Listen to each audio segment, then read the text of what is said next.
the man of action no mutima uwakwetako basata ukuchilo kuchula 5 years to 10 years out wa mi papata and I give you new PM80 brandi mundubire wakufikisa fyonse fintu ababantu balesha baonaula tabawapo vyawamepo baishire fintu fyonse muchalo balionaula and I give you new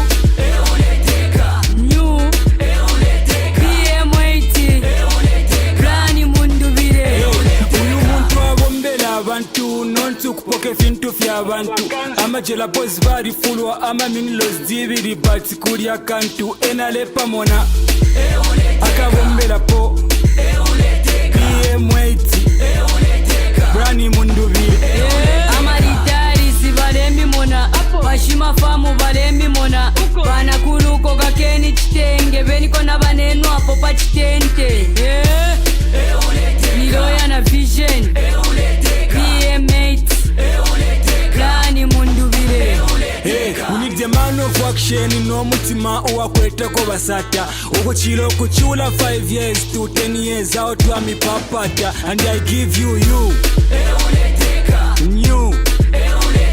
PM80 brani mundubire wakufikisa fyonse fintu ababantu balesha baonaula tabawapo vyawamepo baishire fintu fyonse muchalo balionaula and I give you new PM80 brani mundubire Edgar Chagwa lungu infrastructure aliuma parliament sanitire bwela na judicial system ala fi kontolola mutwe na mano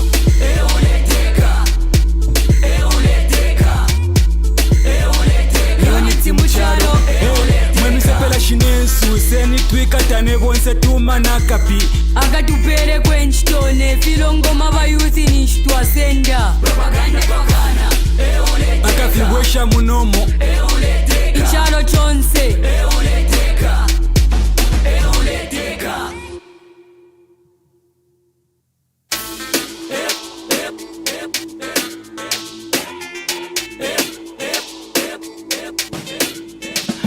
we need the man of action no mutima uwakwetako basata ukuchilo kuchula 5 years to 10 years out wa mi papata and I give you new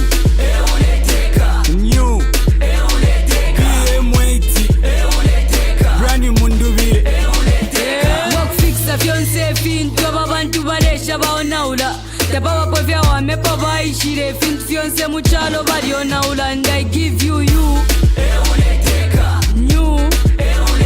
PM80 brani mundubire ifintu kuchinja nyapa muvotele wishibe chapa walubuka ngakamana ka red sea kashupilo kwabuka pa chapa wayabuka ndekweba muntu wa mirimo PM80 brani mundubire meza bakwisa ferionse batu bepaika nga bapita fyabo nokutumva baleka pechikulu tulefwaya ifwe ni fesi furida nakwata na oda banine entungurushi PM8 brani mundubire we need the man of action no mutima uwakwetako basata ukuchilo kuchula 5 years to 10 years out wa mi papata and I give you new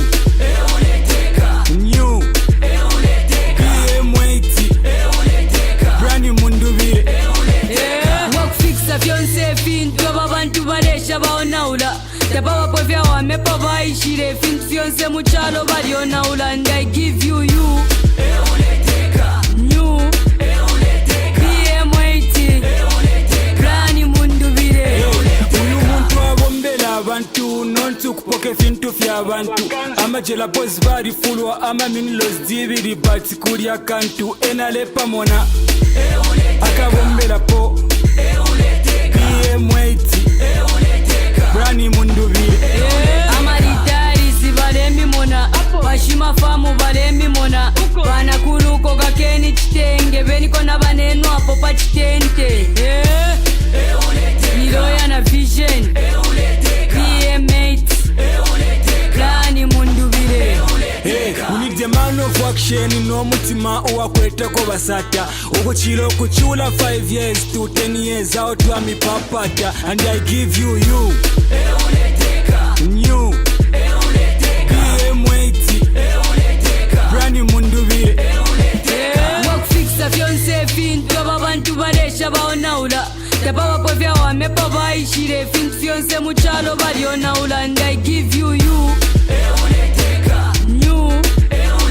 BM80 pano ndi mwana wa kwa lungu ndi mwana wa kwa sata nefyo imininepo etwa imininepo cha kusumbula balanda manifesto twala konkanyapo nayo kwa Zambia ngakwabe chinto chomfulwa ine muntu atusha balanda pantona nalichulapo nefyo butusu bumfika nalishiba echo limonimo ndolesha fenati na ibwelamo ifi ba HH na ba UPND wale tusha balanda eko muntu engesatila BM8 ni compromise ni project wa UPND ine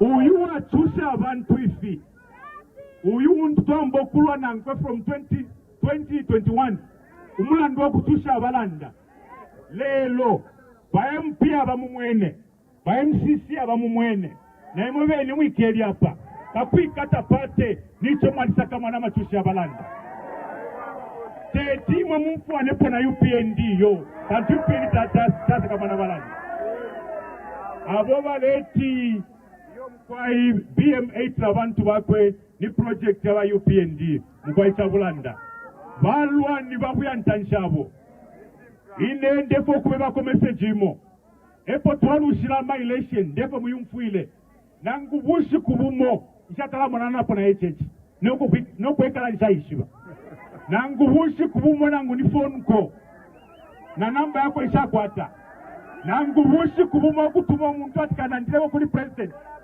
ama business watu na wilaya fula ngatu waliba kusta compromise ngakale twaya nomba twalisaka na balanda ubushi kufenga kumana na HH ni next year edo akalashita hand over power kwa independent state and community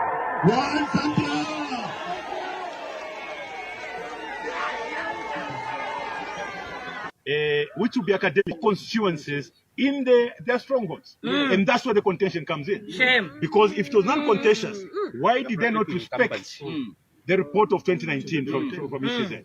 So when we say that this is highly contentious, had there been a consultative process, the people would have demanded to know exactly which constituencies were up for delimitation.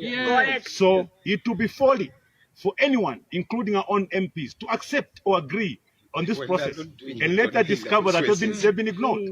So we, as opposition members of parliament, we want to make it categorically clear. We will not be part of that flawed process. That is a non-constitutional constitutional amendment process. That's exactly what has happened. If it was constitutional, it was going to be people-driven. This is a process that is started by the UPND, doctored by the UPND, and concluded by the UPND. If anybody listens, there's nothing. I mean, the Minister of Justice, they are even controlling the parliamentary process. They have set the timetable for Madam Speaker. And Madam Speaker was there listening. You know, they are presenting a timetable for Parliament. A select committee for Parliament. How did she know? Yeah, so Comrade Sanga, I stand here as a very sad constitutional lawyer who, you know, has witnessed what is called the coup d'etat, a constitutional coup d'etat. Yeah. So, Comrade Sang, I think you may wish to just thank you. Thank you, the opposition. I'm actually, just like you, I'm a very worried politician, I'm a very worried lawyer, and I'm a very worried scholar of constitutionalism in the country. We are witnessing today the darkest day in constitution making in the country. That you have a group of people calling themselves a political party, wanting to backgrow a program of rewriting our constitution. The earlier stories you heard were that people were consulted. Contrary to what they were saying, it is now that the minister was saying people are going to be consulted to garner consensus. By the time they were supposed to have come to the House, they should have had a people's participation into the program. So that when they're announcing the program which was being announced today, they would have said the input that came from the people is this and the other. The minister was kind enough to actually mention some groups that were consulted. But it's on record the press has already reported that those who are consulted have already said they don't want this process to be undertaken. So who are they doing it for?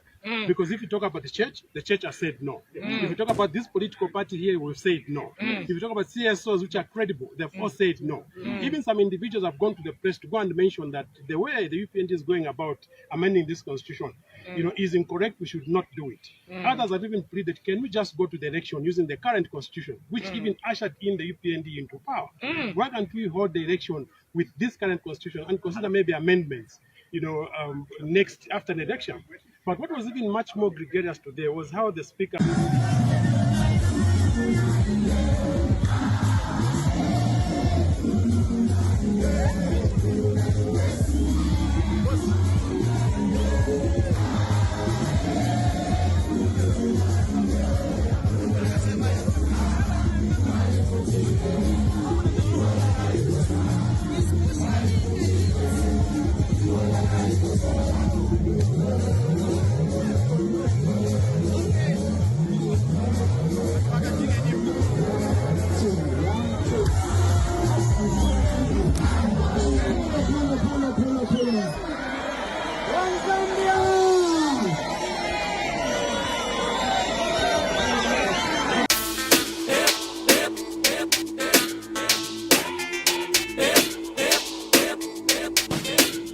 Hey, we need a man of action no mutima uwakwetako basata ukuchilo kuchula 5 years to 10 years out wa mipapata and I give you new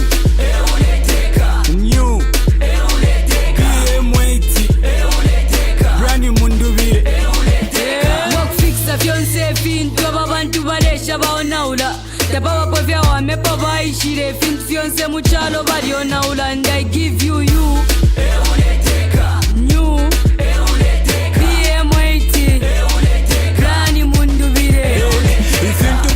nyapa muvotele wishive chapa walubuka ngakamana ka red sea kashupilo kwa bukapa chapa wayabuka ndekweba muntu wa mirimo PM80 brani mundubile neza bakwisa ferionse batu bepaika nga bapita fyabo nokutuva baleka pechikulu tulefwaya ifwe ni fesi furida nakwata na oda banine entungurushi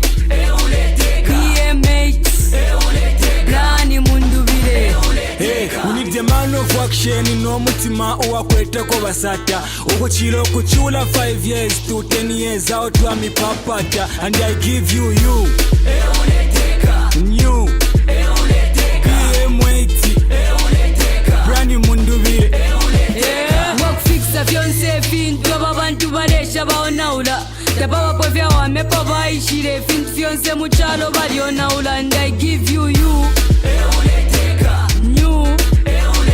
PM80 brani mundubire uyu muntu abombela abantu nontu kupoke fintu vyabantu amajela boys barifulwa amaminlos dibiri but kulya kantu enalepa mona akabombela po PM80 brani mundubire amaritari zibalemi mona bashima famu balemi mona bana kuluko kakeni chitenge beniko na baneno apo pa chitente niloya na vision PM8 brani mundubire we need the man of action no mutima uwakwetako basata ukuchilo kuchula 5 years to 10 years out wa mipapata and I give you new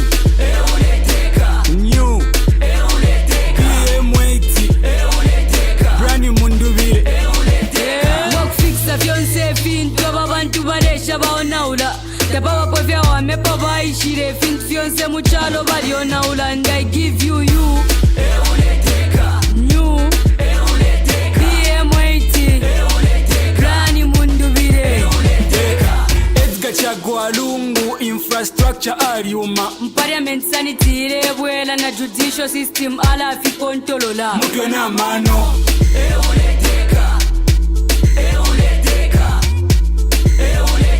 unity muchalo mwemisepela shinensu seni twikatane bonse tumana kapi akatupere kwenchitone filongoma bayuthi nishitwa senda propaganda tokana akafibwesha munomo ichalo chonse. Wonderful day. Today we are on time. Thursday, the 4th of December, 2025. We are glad that you can join us. Share the broadcast. Share, comment, share, and tell us where you are calling from. And tell us, I hope the network is doing very well. But we are prepared for you to join us in this discussion. We're privileged that today we are hosting Brian Mundubile. Is former Minister for Northern Province, is former Chief Whip, and is former Chairperson for the ERB. Is also current Member of Parliament from Porokoso, and is one of the PF presidential candidates. So share the broadcast, share. There'll be a time when you'll be joining us. I'll be inviting Honorable Brian Mundubile to join us quickly.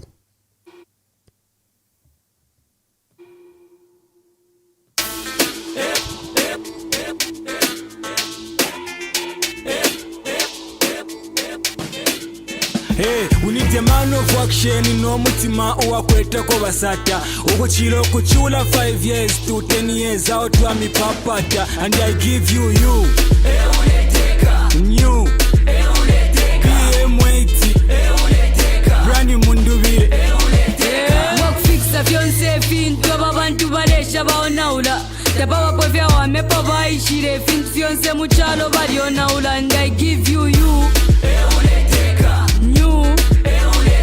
PM80 Brandi Mundubile ifintu kuchinja nyapa muvotele wishive chapa walubuka ngakamana ka red sea kashupilo kwa bukapa chapa wayabuka ndekweba muntu wa mirimo PM80 Brandi Mundubile Bakwisa ferionse batu bepaika nga bapita fyabo nokutumva baleka pechikulu tule fwaya ifwe ni feti furida na kwata na oda banine entungurushi PM8 Brandi Mundubile we need the man of action no mutima owakwetako basata okuchilo kuchula 5 years to 10 years out wa mi papata and I give you new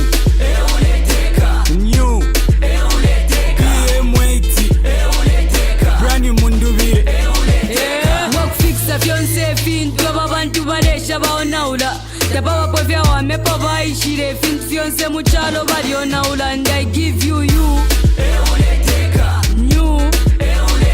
PM80 Brandi Mundubile uyu muntu abombela abantu nontu kupoke fintu fyabantu amajela boys bari fulwa ama minilos dibiri but kulya kantu enalepa mona akabombela po PM80 Brandi Mundubile amaritari si balembi mona bashima famu balembi mona banakuluko kakeni chitenge beniko na banenu apo pa chitente niloya na vision PM8 Brandi Mundubile we need the man of action no mutima owakwetako basata okuchilo kuchula 5 years to 10 years out wa mi papata and I give you new PM80 Brandi Mundubile wakufikisa vyonse fintu ababantu balesha baonaula tabawa povya wamepa vaishire fintu vyonse muchalo balionaula and I give you new PM80 Brandi Mundubile Edgachagwa lungu infrastructure aliuma Parliament sanitire bwela na judicial system ala fi kontolola mutwe na mano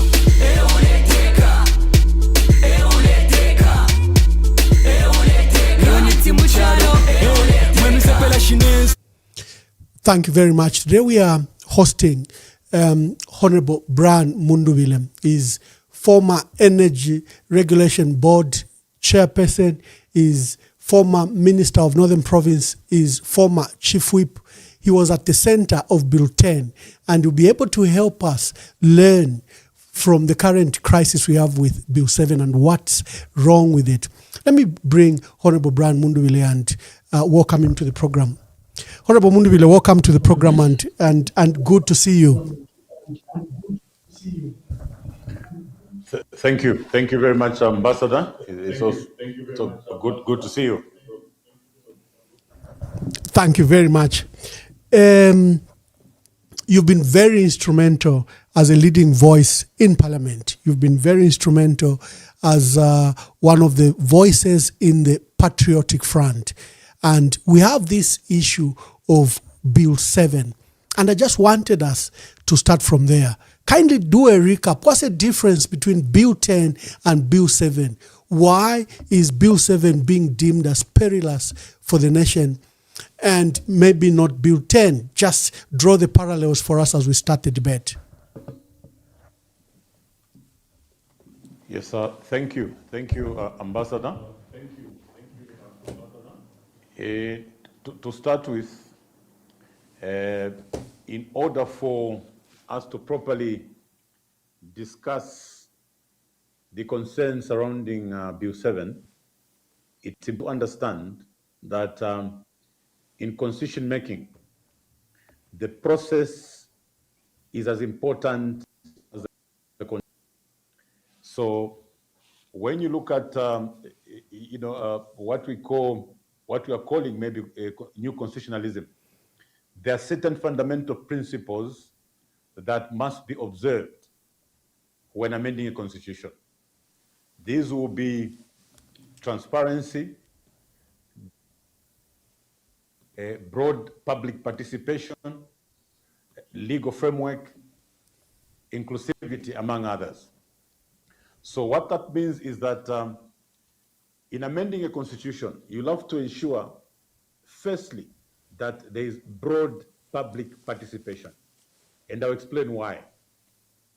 It's important for that process to go through broad public participation because a constitution ideally is for the people. It's the people's document. When you read the preamble, it talks about we, the people. So it starts with the people and ends with the people.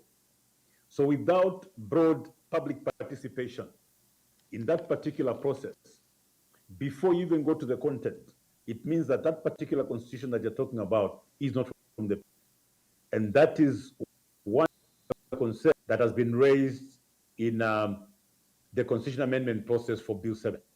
You remember, Ambassador, that even the court, the CONCORT, brought up that concern that there was no consultation. There was no broad public participation. So before we even talk about the content, we needed to look at the process outlined is some of the fundamental principles that govern a good constitution-making process. So this is where we are, and this is what the problem has been. A brief background to Bill 7. You remember, I think it was on the 8th of March, the president appeared at some public gathering, it should have been Women's Day, when he informed the nation that he had agreed with the women, should be amended. He again went to Mongu and referred to the youths that he had agreed with the youths to amend the constitution. So clearly, when all that was happening, we actually laughed it off because that is not how we amend the constitution. And we thought that with the many voices risen, we thought he would actually abandon the process. But we later discovered he was very determined, he was very serious, he went ahead and came up with the constitution amendment bill, which was crafted by President Hakainde Hichilema himself with maybe one or two friends. So these are our concerns. That particular bill was not crafted or assembled by the Zambian people or indeed other stakeholders like the churches, the clergy, professional bodies, CSOs, among others.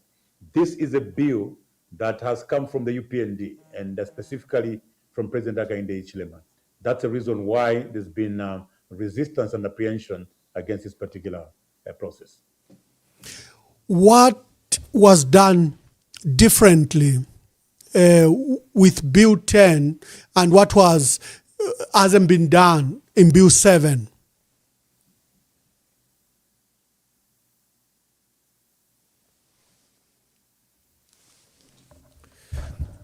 Yeah, thank you, Brian. Thank you, Honorable Mundu William. I was stating that what was done with Bill 10, because the UPND rejected Bill 10 on the assertion that it was not inclusive, that it didn't represent the will of the people, that the PF merely wanted to extend their stay.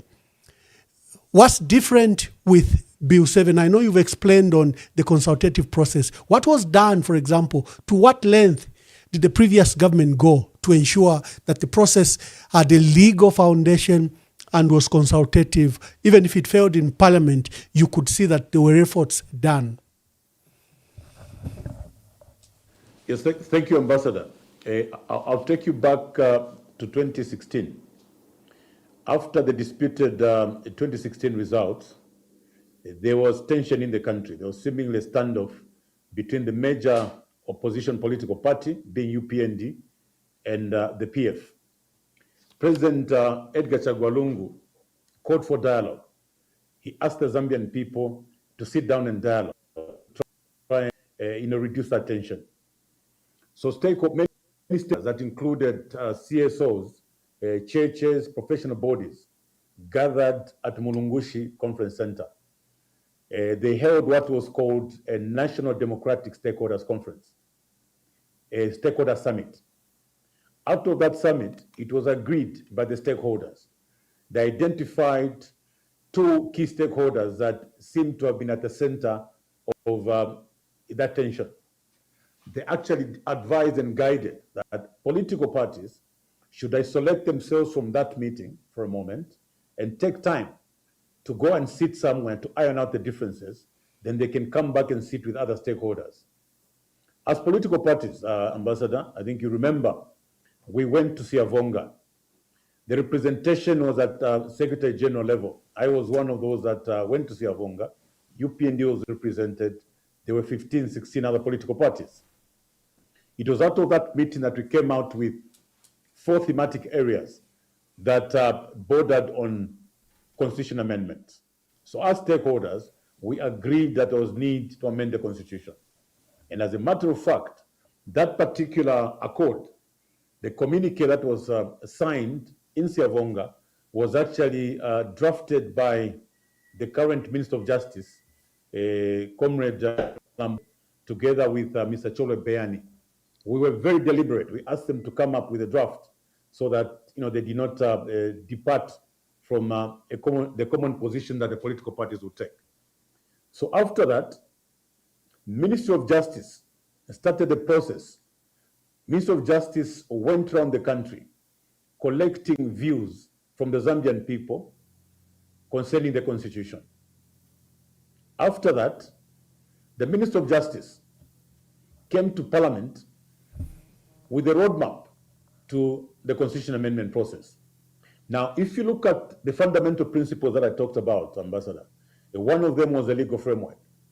So what Honorable Given Lubinda, as Minister of Justice, then did, he brought a bill to Parliament to legislate the process of constitution amendment.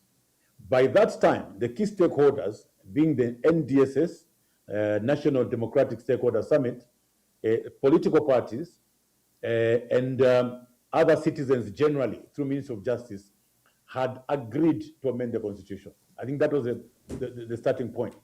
There was general consensus on the need to amend the constitution. What followed? Government's role was to facilitate the process of amending the constitution. So the people that proposed to amend the constitution were as outlined. I mean, the stakeholders at NDSS, the political parties in Siavonga, and the citizens generally. So once that process commenced, the role of government was just to facilitate the process. So Comrade Given Lubinda in Parliament with a bill to legislate the process of amending that constitution. So it was out of that process that came the National Dialogue Act. And the National Dialogue Act was a governing law to the National Dialogue Forum. So to be able to build trust among the stakeholders, the process leading up to Constitutional Amendment Bill number 10 was actually backed by law. The National Dialogue Forum, a forum which actually came up with the bill, was also governed by law. So if you ask me, Ambassador Babs, the difference is that Bill 10 came from the people. If you remember, when the actual bill was being drafted, the process was broadcast live before national television. We went clause by clause on national television, meaning that if we went to a particular clause that required amendment, the people in Mporokoso could actually send me a text and say, by MP, our position on that particular clause is ABCD. So it was one, transparent. The process was very transparent. It was backed, the roadmap was backed by law. There was broad-based public participation, and the process was accountable. So there's a difference between the process through which Bill 10 was implemented and indeed that of Bill 7. Yeah. Today, Honorable Brian Mundubile, you must have seen a statement from State House insisting that Bill 7 is so flawless, and they've challenged both you, the stakeholders, and citizens to point out which clauses among the 13 they're proposing is harmful or is bad for our country. And essentially, they are challenging that the constitutional making process is clean and people are being malicious. And I think this statement arises from the mindset of the president, who accused all the stakeholders last week that you merely do not like him. You hate him because of where he comes from and where he was born. Unfortunate remarks condemned by all. But if you see today's statements, they're literally saying the process is flawed and therefore the opposition is just being malicious. What do you say to that? Why are there so much concerns around Bill 7? I think we need to get to that emphasis.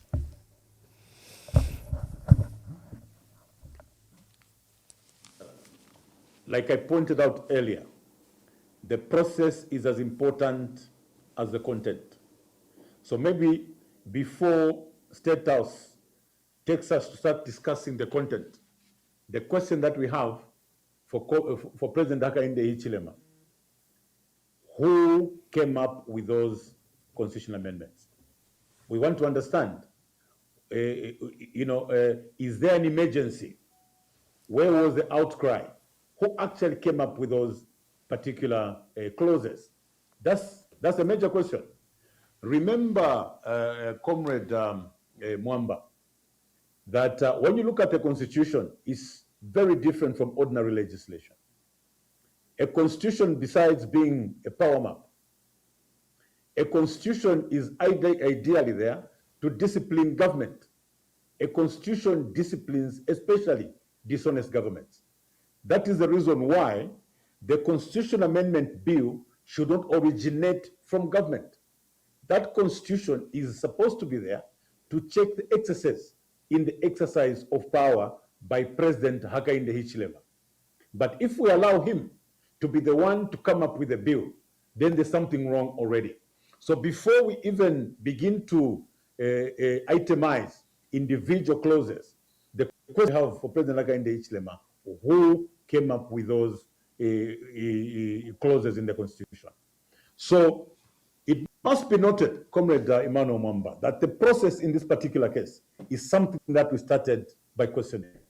This amendment process is supposed to be owned and driven by independent people, churches, civil society organizations, professional bodies, and among others. But in this particular case, the actual clauses, the amendment process, there's been no process, first of all, to start with. There was a jump right from the beginning. All that we received were clauses that were being presented for amendment. So the question is, who originated these particular clauses? So it must be noted, State House must be advised that first of all, the process never seen before in this country. Even the time that we're criticizing the processes that were started by the Inquiries Act through commissions of inquiry, we found some shortcomings. And I think that in this wave of constitution making, which we are calling Wave 4, we inculcated certain values, certain principles, fundamental principles, immutable principles in constitution making, so that the interests and aspirations of the people that the constitution is meant to save are safeguarded.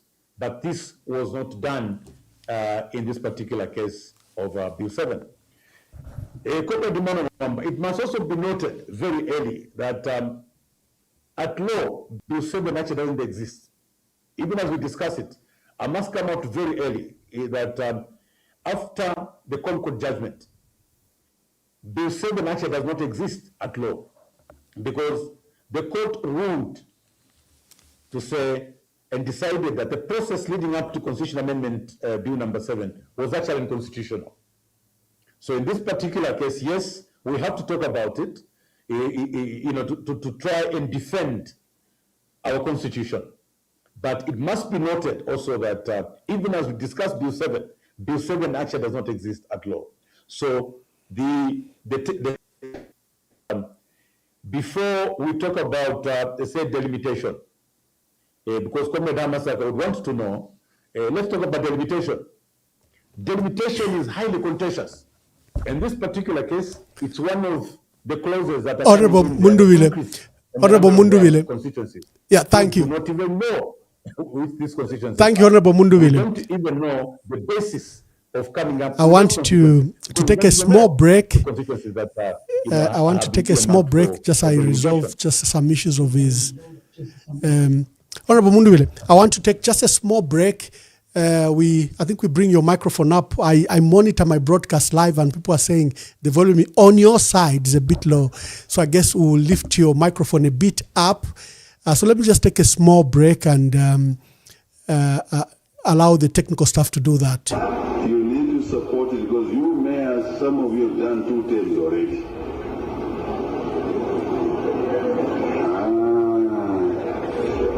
If we don't amend that constitution, you will be removed even though you are a good mayor or a good council chairperson.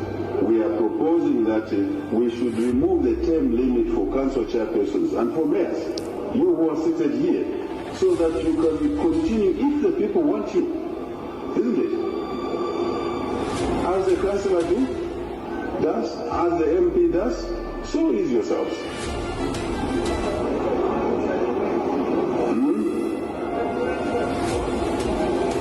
Well, I can't hear you, but you hear me. So the deferment of the constitutional amendment is not postponement. Clearly, Bill 7 is up for sale. As you can see, the president threatening most members of, mayors and council chairperson whose mandate they've served 2 terms. They've limited terms like that of the president. The president there was telling them to, support Bill 7 because their term has come to an end. Let me invite Honorable Brian Munduwile once again.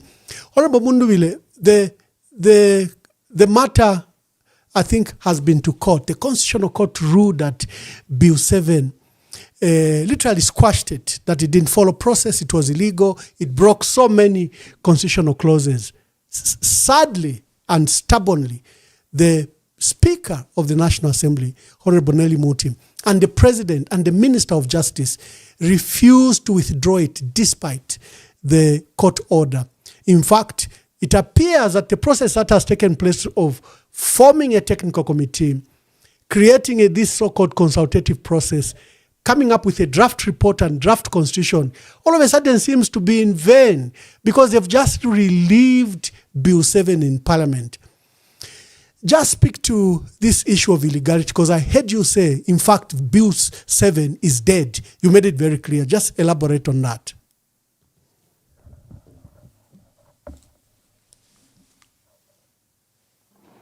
In line with a court judgment, that was decided by the Constitutional Court, at law, Bill 7 is dead. Bill 7 does not exist.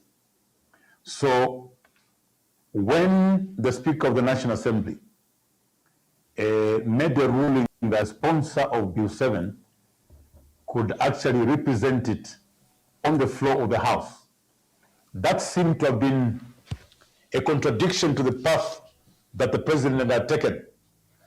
By that time, the President had already appointed, had started the process through the technical committee. So essentially, what we gathered was that when the President saw the court judgment, he realized that Bill 7 was actually dead, and he commenced a new process. What was expected out of the technical committee was that after their consultations, they were to produce, they were supposed to come up with a new bill, which bill was supposed to go through the normal process of being gazetted for 30 days before being presented to Parliament. But then we were suspicious when the Speaker, and indeed the sponsor of that bill, resisted the bill from Parliament. So this was a very unusual process, Ambassador.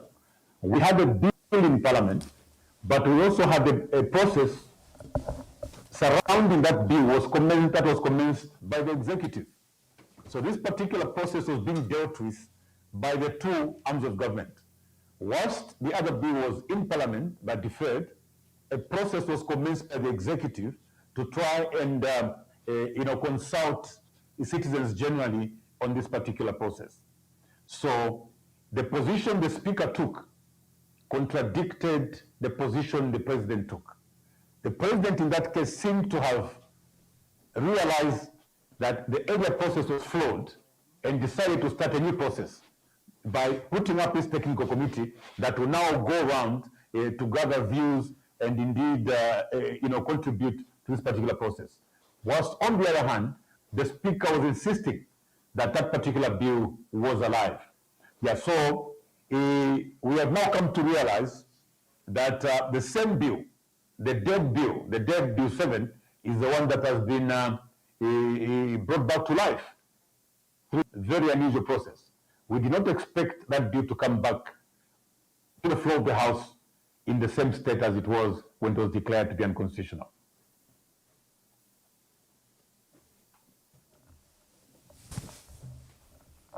Oh. You can proceed, Honorable Mundubile. You can, I can hear you.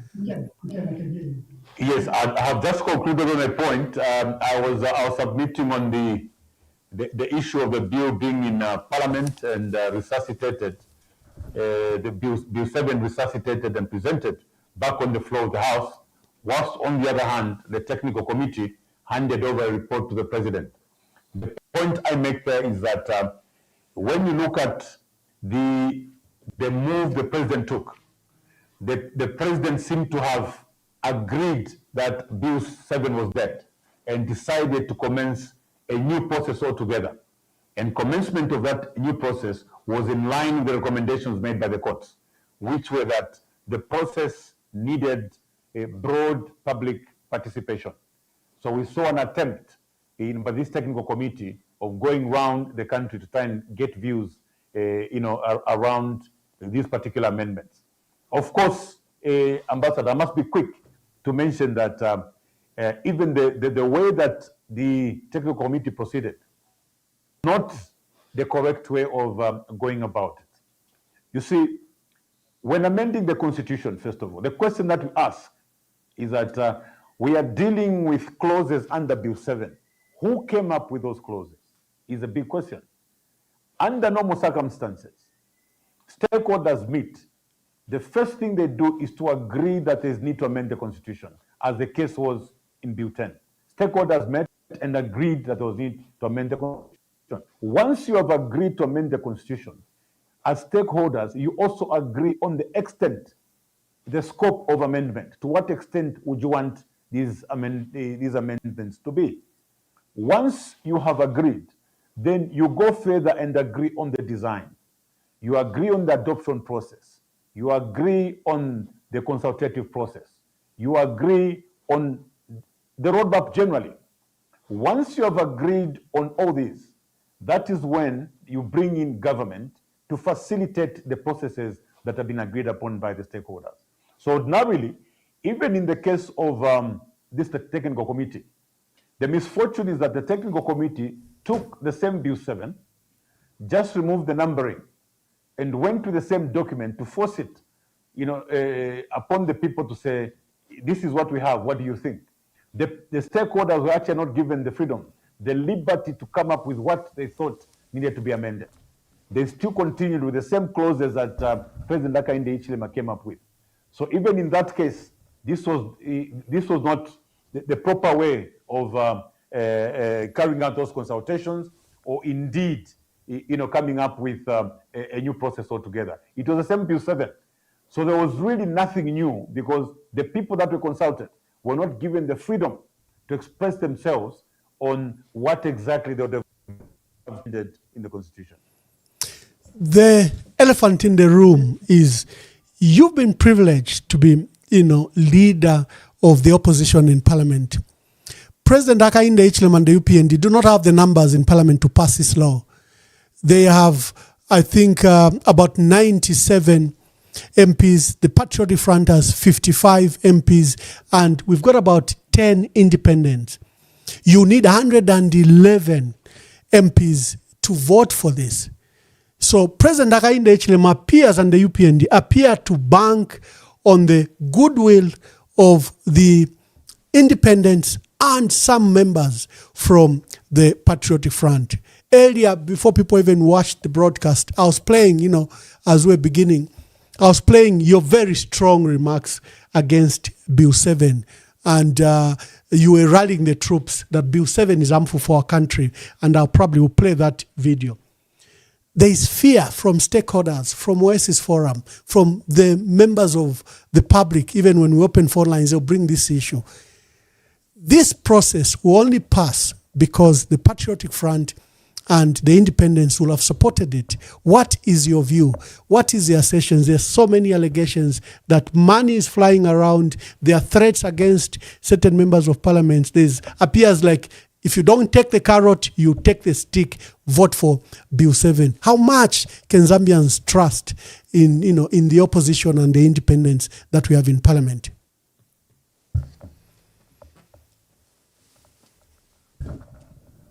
Thank you, Ambassador.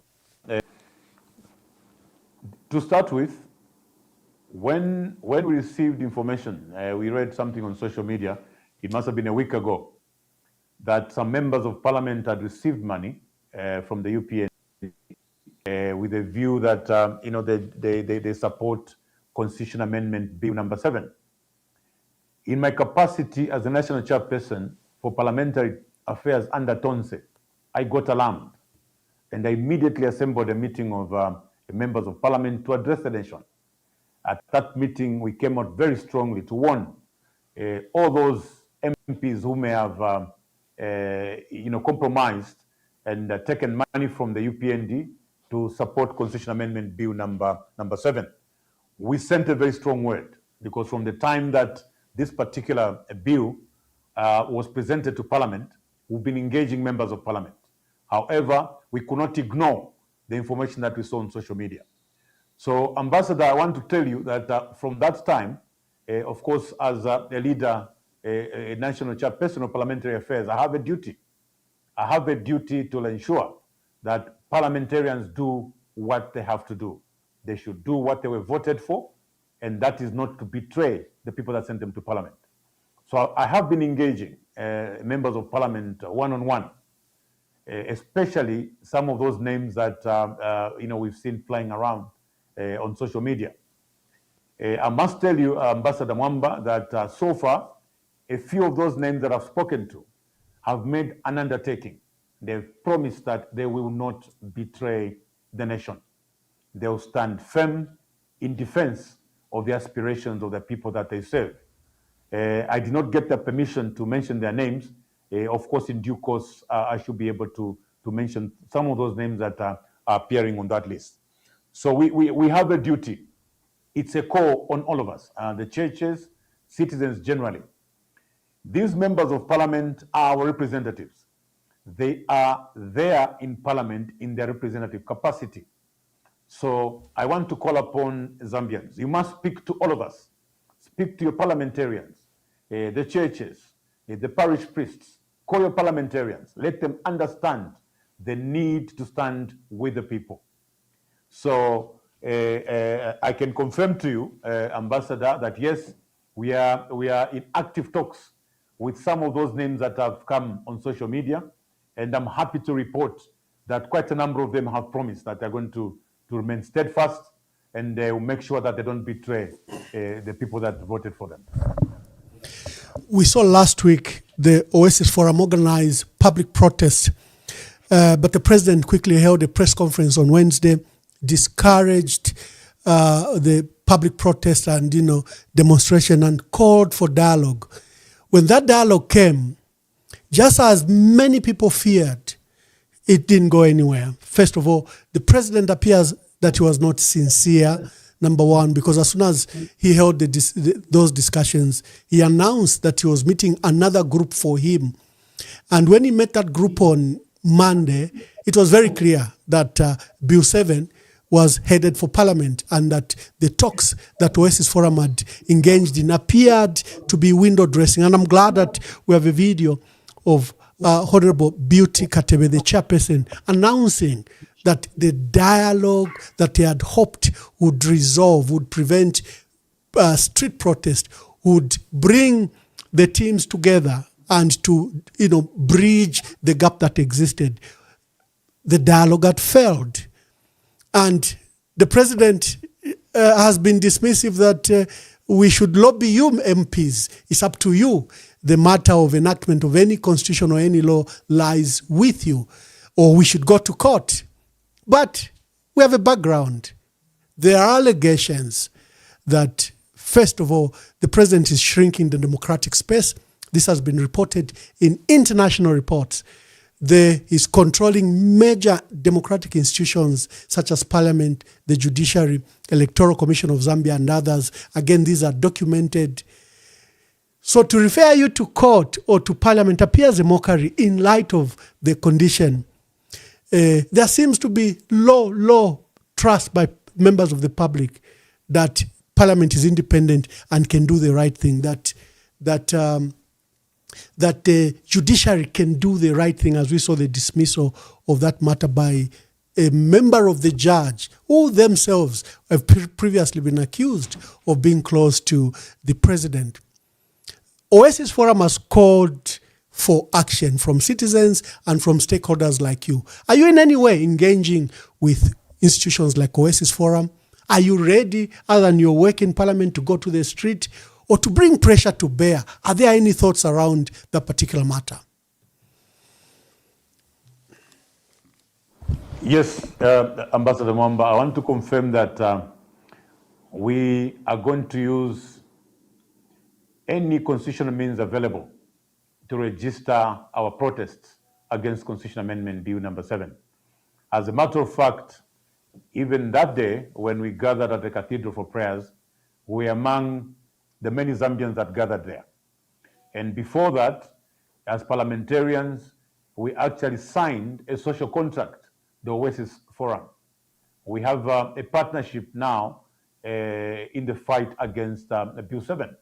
So there are quite a number of MPs that have signed. We did not present that particular list because some of the MPs were out of the country, others were out in their constituencies.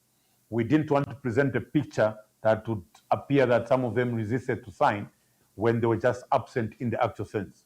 Yeah, so we are in that partnership. We are continuing to engage. And like I said, any legal possible to protest against Bill 7 will stand with the Oasis Forum. So let me be quick to also comment on the president's remarks where he says go to court, engage parliamentarians. Ambassador Mwamba, we have what we call unconstitutional constitutional amendments. So a constitution can actually be amended unconstitutionally. So it would be legally, it may be legally amended, but it will lack legitimacy. So what is important about a constitution? It should, first of all, be legitimate, it should be democratic and also be durable. So it can only be legitimate, durable, and democratic if it's a constitution that is passed with a broad public participation. So what President Hakainde Hichilema is banking on, he banking bulldozing the numbers in parliament, so that as long as they meet the 111 threshold, the rest does not matter. Mr. President, it doesn't happen that way. A constitution must be legitimate. For a constitution to be durable, it must be legitimate. It must be democratic.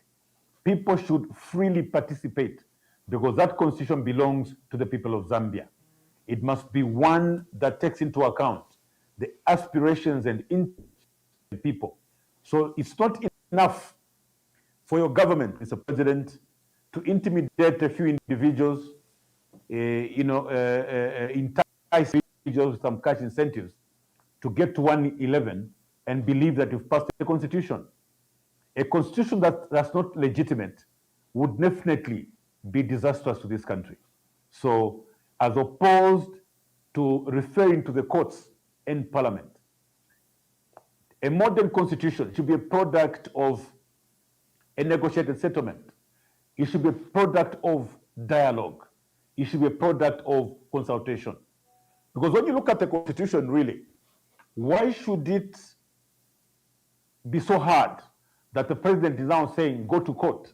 All we are saying, Mr. President, that document, that constitution does not belong to you. It belongs to the Zambian people. If it belongs to the Zambian people, and you look around and look at the many stakeholders that have spoken against Bill 7, these are professional bodies, the churches, parliamentarians, citizens, right across the country. The levels of resistance should by now have persuaded you, Mr. President. You should have stood down to re-look at the position of Bill 7. In any case, the question that we ask, why are we in such a hurry? Why are we in such indecent haste to try and pass this particular constitution? There is no emergency as far as I'm concerned. There is no public outcry. The Constitution Amendment Bill number 2 of 2016 is the same constitution that was used when UPND came into power. So I do not think there's anything so urgent. If there was anything that urgent, then we should have seen that urgency during the time we attempted to amend the constitution using Bill 10. So the arguments the president used when fighting against Bill 10, when you watch the videos, then one wonders what has changed. When we talked about amending at 50, the president came out very strongly, against that, and many other proposed amendments. So if I told there was something very urgent at the time, the president would have brought it out. So the advice or the statement by the president that one should go to court or indeed go and persuade members of parliament should not stand in modern constitutionalism. In modern constitutional order, you endeavor to persuade each other. You negotiate, you sit down and dialogue, so that ultimately, given an environment, a conducive environment, and also give it enough time. So you start by ticking non-contentious clauses. There's been this argument, Ambassador, where somebody comes up and says the clauses we're bringing up are non-contentious. Every clause in the Constitution is contentious, including a comma. That's why it's in the Constitution. The aspect of a non-contentious item would only come after stakeholder consultations. So what would have expected, had President Hakainde Hichilema left this process for now, so that it's commenced at a later date, you can actually arrive at some consensus out of negotiations. That is the reason why a constitution amendment process is given enough time so that people are able to negotiate and agree on what should go in the constitution. So the mechanical approach that is being taken by the EPND government and the president is because of rushing this particular process, wanting to amend the constitution within 90 days. It's very, very unfortunate indeed. Yeah. Before I transition to the issues affecting our country and the role of the current state of the Patriotic Front, the president made those unfortunate remarks, tribal remarks, that is just you people, we people, just do not like him because of where he was born. If he was excluded, he says all constitutional amendments in the past have been done in the election year. Why are we opposing him? We are just, prejudiced against him because of where he was born. Let me look for that video and probably play it. Then I invite your remarks to it because his remarks went to the foundation of our country. We were aggrieved as UPND, and I told my members, no one goes in the streets. Let's vote in parliament. We voted and lost in parliament. I never allowed our members to go in the streets. UPND, this man they don't like, for whatever reason. Right? This level of hatred is shocking. Right? You can see that there's venom here. You can even touch it. There's venom here. We go to amend the constitution using the same law, using the same constitution, which was applied, clauses which were used before. It says, no, we don't want. The timing is wrong. But what about those other timings when it was amended? What was right? Why didn't you go in the streets? Ask yourselves a question. So you want to start conflict over nothing. Uyumulanda wine mwamupatafye. He cries. He says, you just hate him because of where he was born and who he is. What are your views, Honorable Munduwile, on those remarks? Yeah, thank you. Thank you, Ambassador Mwamba. I'll be forced to give this example. I normally don't, like discussing this topic to do with a tribe, a region, and so on. You remember that in 2016, in Dundumwezi, the president got 33,000 votes, and President Lungu got 220 votes.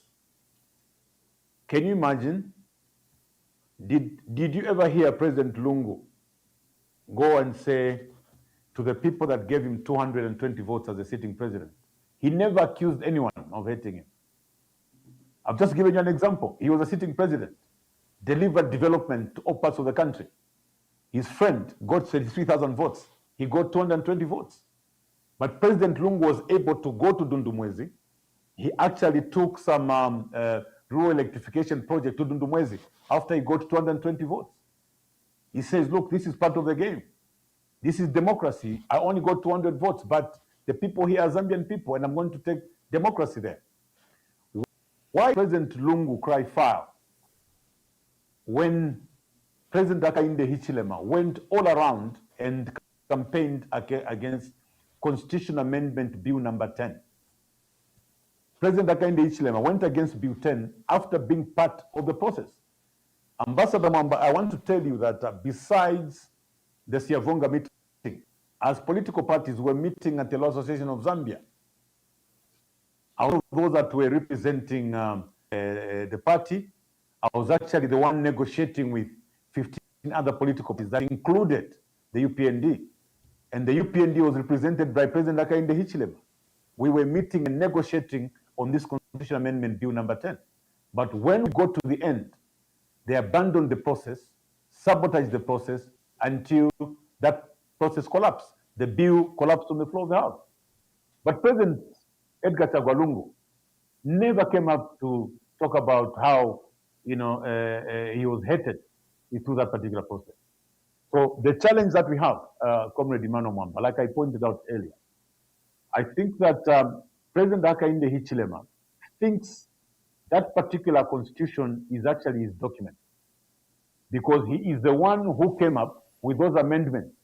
He felt it was a personal document. And when the personal document was rejected, he felt he was just hated. So President Hakainde Hichilema, I want to say this, that that is not a personal document. A constitution is a national document. So you should detach yourself from Constitution Amendment Bill number 7. You must know that a constitution is the people's document. The moment you realize that this document actually belongs to the people, you will not be reacting emotionally in the manner that you did at your last press briefing. And secondly, I want to advise and call upon the president. Mr. President, as citizen number one, you must show love when you appear before the public. For the past 4 years, all we have seen is anger. When you come up, you want to talk about how you are hated, how people don't like you, how because you are born from a particular region. That is not a language that a leader is supposed to use. As leaders, we're supposed to be preaching unity. Unity, national unity is provided for under Article 8 of our Constitution. What we should see from you, sir, is bringing the people together. We, the Zambian people, it's only now that the Zambians have become so conscious about their ethnicity. Mr. President, this is something that is un-Zambian. Whenever you receive a visitor or you meet a the first ask what tribe they are. That is so un-Zambian. And that is so because as a leader, all you have done, whenever I appear in public, is talk about how people don't love you because of where you come from. I hope that in the next and future engagement, Mr. President, you will desist from spreading such hate before the citizens. What we expect from you, Mr. President, is to show love, preach love, and reconciliation. You cannot come up and say you are hated because people have they hold a different view. Zambians should be able to express themselves. The views that have been expressed against Bill 7 are objective views. This happens all over the world during this particular process. So for the president to play victim in this particular case is indeed unfortunate. And really, I hope that in future engagements, the president will desist from taking that route. Let's go to the state of the country. Clearly, we are in serious crisis. The state of our economy, affected by the cost of living crisis. The political tension is palpable, as we've seen in the last few weeks, especially with an obstinate president who's determined to barrel through, push through, even a document that stakeholders such as the Catholic Church and other civil society groupings have said, Mr. President, I think slow down. Where do you see the state of the country? And our people are looking up to the opposition as solution, and we seem to have chaos in the opposition. Maybe let's start with the state of the country, how you see it. Then we briefly discuss the issues of the PF. I know it's internal, but you must speak to it briefly. And then, before we open the phone lines, I want how you see the opposition and how they should prepare for 2026. But let's start with the state of the economy.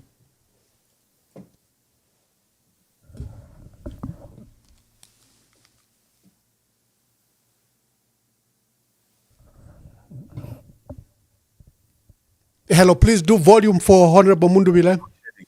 Yeah, thank you. I think most people are receiving only up to 3 hours a day, and other people are going for days without power. So clearly, you find that small businesses have collapsed.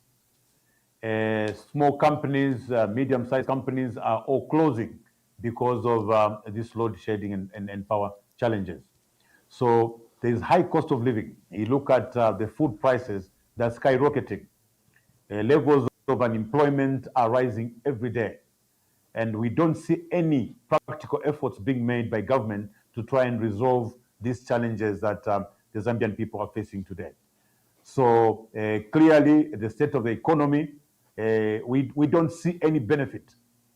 The Minister of Mines and the President, are all over, boasting about the levels of investment that has come up in the mining sector. But the net benefit from these investments is something that we haven't seen.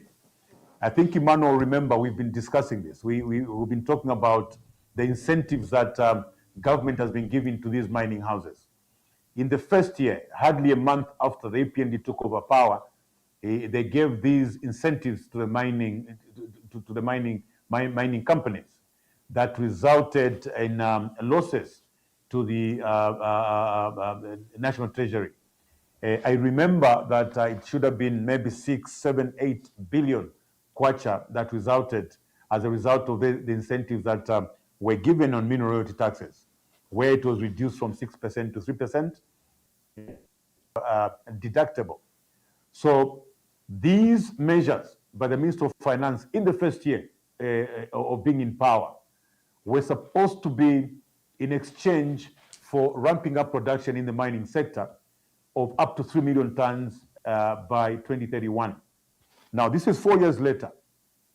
Our position at the time as members of parliament was that he needed to graduate these incentives so that with certain key performance indicators coming from the mines, they will then qualify for certain incentives instead of giving up these incentives right from the beginning. But of course, the minister argued and believed that they would improve production along the way. So let's be very simplistic. This is 4 years down the line. It's almost 5 years. We haven't yet hit 1 million tons. When the EPND came into power, I think we were still around 800,000 metric tons. So in all these incentives, we haven't seen much improvement in the product offer. But the question that begs, if you look at the losses that have resulted from these incentives that have been given, what if these mines fail to live up to their promises? What happens? These incentives would have already been enjoyed. So we believe that some of the challenges we are facing today would not be there if we were properly benefiting from our mineral resources. So two, we look at agriculture, Comrade Mwamba. Our farmers who sold maize to FRA have not yet been paid. These are farmers who were not necessarily beneficiaries from the Farmer Input Support Program. Some of them actually just bought their own fertilizers. And you remember, Comrade Mwamba, that President Hakainde Hichilema is on record of having promised to reduce the prices of fertilizer up to 250. Fertilizer is still over 1,000 kwacha. And these people went out of their way to borrow, buy fertilizer, they grew maize and sold it to government, and up to now they have not been paid. So these are huge, huge challenges that we face today. So the state of the economy, as you ask, I think we are in trouble. We are in big trouble, and the people on the ground are suffering. I've been around, Comrade Mwamba, I've been to 8 provinces. We were basically promoting voter registration. We had a chance to interact with the people.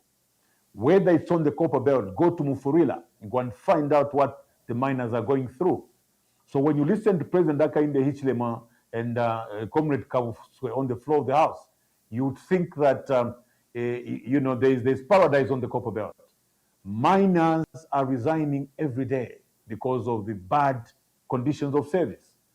Miners are leading impoverished lives, even as they're working for these mines.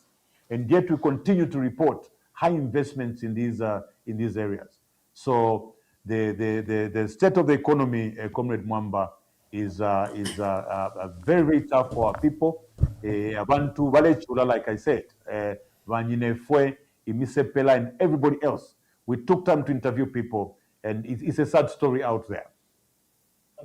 Yeah.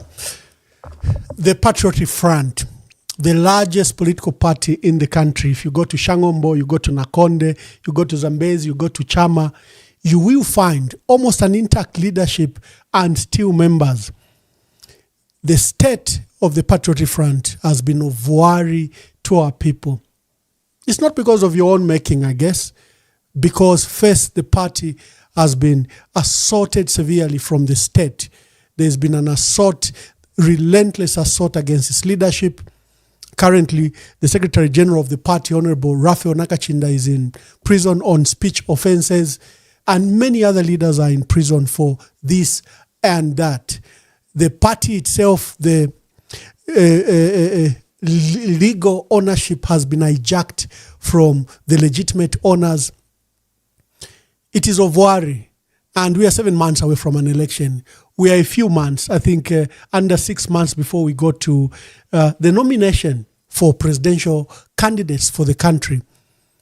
What is happening in PF? And as one of the leading candidates, you, Honorable Given Lubinda, Honorable Makebi Zulu and others, what are you doing about this? Because our people are losing hope. Every day we are inundated with these calls. Even here on my platform, every day, people want us to resolve the issue in PF as if it was entirely up to the PF. But I don't know what your views are.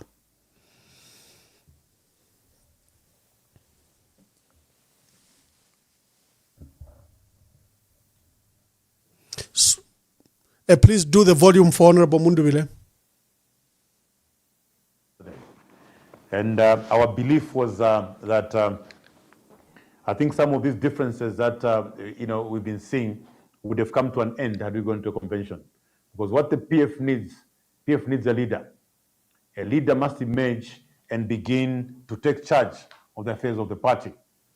I want to tell you, Comrade Mwamba, that as a result of this delayed process to choose a leader, a number of things. Already can tell you that as the largest of political parties, we must take responsibility and also apologize. I think the churches have done a fantastic job on the fight against Bill 7. Ordinarily, what should have been seen as the largest opposition political party, we should have taken the front row, taken leadership to try and fight this. And I believe maybe the results would have been different. Now, because of this delayed convention, the delay to choose a leader, we've not been able to exercise some of these options. And you agree with me that even within the opposition, many other political parties have been waiting upon us to provide leadership in some of these activities, including the fight against Bill 7. So we all must take responsibility. We must take responsibility because this is a noble task. And the Zambian people have been waiting upon us to provide that leadership. Now, I want to tell you that there was a meeting with the Council of Leaders that included the former Vice President and founder members of the party, Comrade Paul Lumbi, Samuel Mukupa, among others. This meeting was between the Council of Leaders and the candidates. So the postponement of this particular convention was to allow for reconciliation. You remember that there had been suspensions of senior members of the party from Central Committee. And the Council of Elders felt that this is not a time to start suspending people and removing them from their positions. Because ordinarily, as a tradition is, whenever you're heading towards the convention, even when there are existing suspensions, they're actually lifted so that people are allowed to participate in that particular process. Yeah, so this is where we are. We are allowing for this process of reconciliation and reinstatement because this is the position, a clear position that was taken by a Council of Elders, guiding the leaders that this is not the time, to create differences, remove people from the party or indeed party positions. I'm sure, Comrade Mwamba, you know that the chairman of the party, Honorable Emmanuel Mwamba was affected. The former Secretary General of the party, Davis Miller, was affected of that decision. The DSG, Honorable Nyirenda, was affected. The MCC, Merestiana Thierry, was affected. There was another member of Central Committee, Abiud Kawangu, and indeed the chairperson for Lusaka, who is Christopher Chaka Puswa. These are some of the people that were affected with those decisions that were made. So clearly, the convention was postponed to allow for the reconciliation. But one thing that is important to note is that the Zambian people have invested their trust, not only our members, but the rest of the Zambian people have invested their trust in us. So we must begin to check ourselves. We cannot abandon national duty, like the fight against Bill 10, and take forever to do our reconciliations and leave the Zambian people aside. I think our focus should be on the Zambian people. My prayer is that these reconciliations will happen quickly so that we can begin to resolve the challenges that the Zambian people face today. So being we will have to show, we have to take responsibility and ensure that our internal differences should not take center stage. We should instead look at the suffering of the Zambian people. Like you asked earlier, we are looking at the state of the economy. The Zambian people are looking up to us to resolve the challenge of load shedding, to look at to resolve the challenges of high food prices, among others, higher unemployment amongst the youth. And I don't think that the Zambians will forgive us if we take forever to resolve our differences and leave them on the wayside, to die of hunger and many other challenges that they're facing. Yeah, so I just thought I should mention that, Comrade Mwamba, that these differences, I think the Council of Elders have stepped in. We hope to resolve these differences so that we can quickly go to the convention, hopefully before the end of December. Once a leader has chosen, I know that most of these petty squabbles will come to an end. The internal challenges of the Patriotic Front, be it as they are internal are not necessarily internal, because they actually sabotage the work of the opposition. Many leaders in the opposition are waiting for a resolution in the PF so that the PF can help, mobilize and unite the opposition. The confusion sabotages the work of the opposition. So you cannot really hold your hand and not resolve this issue. So I'm glad that you appear determined that you should reconcile and quickly hold that conference. The rest of the matters are probably internal. Tomorrow I'm informed that there's a group of political parties that are forming yet another alliance. There's Tonse Alliance, there's United Kwacha Alliance, there's Opposition Front. There appears to be all alliances, but as we have seen in the opposition, even alliances appear fragmented. Do you have hope that these alliances will quickly come together? And like I was saying, we have a nomination that is due in May for presidential candidates. Are we going to see a united front in the opposition? What are your thoughts and views as you interact with your colleagues? Yes, I think it's possible, to come up with an alliance that can work. The starting point is that we must start having sincere conversations as leaders with each other. You cannot have differences everywhere. We must sit and have sincere conversations. We must find out where are these problems coming from. I'm sure that if we are all sincere, we sit and look at the sources of these challenges, we should be able to resolve. But if we want to cover our faces and pretend there's no problem, we are unlikely to solve these problems. But most importantly, our focus should be on the Zambian people, focus upon leaders out there. Let's begin to introspect. Right now, as I speak, we have a major challenge. The elephant in the room is actually Bill 7. As political parties, we should take charge of this particular process. The churches have done their part. The professional bodies have done their part. If we look at our participation as political parties, then you will agree with me to say we haven't played our role in this particular process.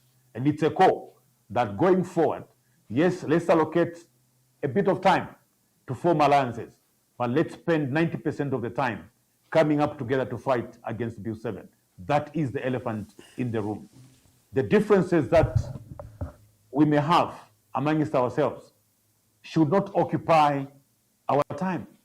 The Zambian people are waiting upon us. So let's abandon those petty differences, come together and fight Bill 7. I'm sure that if we allocate time, it's enough to be able to come up with alliances and partnerships, whatever. But the major challenge should be devoted to resolving the challenges the Zambian people are facing today. I agree. Bill 7 is the present danger. a committee, select committee has already been appointed. It's beginning to make hearings. I know there are court processes, but there is history that the Speaker does ignore the role of the Constitution and court processes. We saw when they expelled the 9, it had to take the Constitutional Court to have them reinstated. We've seen how belligerent she's been even in this process where she didn't withdraw Bill 7 because a fresh process must have started as guided by the Constitutional Court. Dear viewers, it's your time. It's your time to call. It's your time to participate. I'm hosting former Energy Regulation Board Chairperson, former Northern Province Minister, former Chief Whip, current Mporokoso Member of Parliament, and one of the leading presidential candidates in the Patriotic Front. It's your time to call, to participate, ask your questions. What are your concerns? He himself has put Bill 7 as the biggest present danger we have. If there are any efforts to be accorded, looking at the speed that President Hakainde Hichilema has accorded to this process, he wants it to go through despite all the concerns. So call, let's hear from you.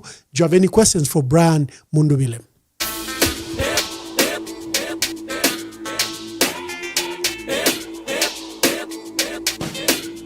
Hey, we need a man of action, no mutima uwakwetako basata. Ukuchilo kuchula 5 years to 10 years out wa mi papata. And I give you new PM80 Brani Mundubile. Wakufikisa fyonse fintu ababantu balesha baonaula. Tabawa povya wamepa baishire fintu fyonse muchalo balionaula. And I give you new PM80 Brani Mundubile. Ifintu kuchinja nyapa muvotere wish. Thank you, Tapias. We have our first caller. Caller, please tell us your name and where you are calling us from, and please be brief. Hey, good afternoon, Honorable Mwamba. Good afternoon. This is Charles Shonban calling here, and thank you for the privilege. Yeah. Thank you, Charles. My question is, to Honorable Mundubile, I totally agree that the big elephant is Bill 7. But now, the question is, there is no need for you guys to be scared or for us to be scared. I think it's just a matter of strategy. The time we have reached now is to confuse the other guy, because we have more people here than he has. So the strategy has to confuse Hichilema. And it's time not to be scared. It's time to go to prison for this. If our forefathers, they fought for independence, then why can't we do the same? Thank you. We have to use the Catholic Church, And secondly, I'm just disappointed with the PF, They always fascinating, Why should they be canceling the convention now? Because there is no time. Now is the time of... All right, okay, thank you. Thank you, Mr. Chomba from Florida. I think he has raised two issues there, that the Zambians are the majority and that the PF should not cancel their... there are so many calls running, so let's quickly go through them. Hello, caller, please tell us your name and where you are calling us from. Good evening. My name is Michael Mulusa. I'm calling from Lusaka. Michael Mulusa, make your contributions quickly or your questions to Honorable Brian Mundubile. Yeah. Thank you very much, Ambassador. And thank you very much, Honorable Mundubile. I think you have elaborated clearly, and I like the fact that you have put Bill 7 as the #1 priority and what Zambians, parliamentarians, and leaders should be concerned about. I also like the fact that you have taken responsibility and that you took the onus to apologize on behalf of Patriotic Front and taking the responsibility of what needs to be done. I just encourage that, Honorable, please continue with this Bill 7. It's life or death. I like the fact that, yes, alliances are important, but right now we need to sort out this issue. After sorting out this issue, united, then we can go on to the next situation. So I'm really encouraged. I had a question, but you have elaborated very well. So I'm just listening in and enjoying. Thank you very much. And we are together with this Bill 7 issue. Thank you. Thank you very much. words of solidarity and encouragement. Hello, caller, please tell us your name and where you are calling us from. Good evening, Honorable Ambassador Mwamba. This is Patrick calling from England. Yes, Patrick from UK. Make your contributions. Sure, thank you. Good evening, Honorable Mundubile. Honorable, I just have maybe 2 questions, if Ambassador will allow me. The first one is, there are members of parliament from the PF. I know you are not the current leader of the opposition, but there are members of parliament that are looking like they can definitely vote for the bill to go through, that are from the Patriotic Front. How are you coordinating those members so that maybe we can have one vote as the opposition that will prevent the bill from going through and protect the Zambians? Then the other question that I have is about your candidature. Your candidature, Honorable, has been smeared with a lot of speculations of you being a UPND project.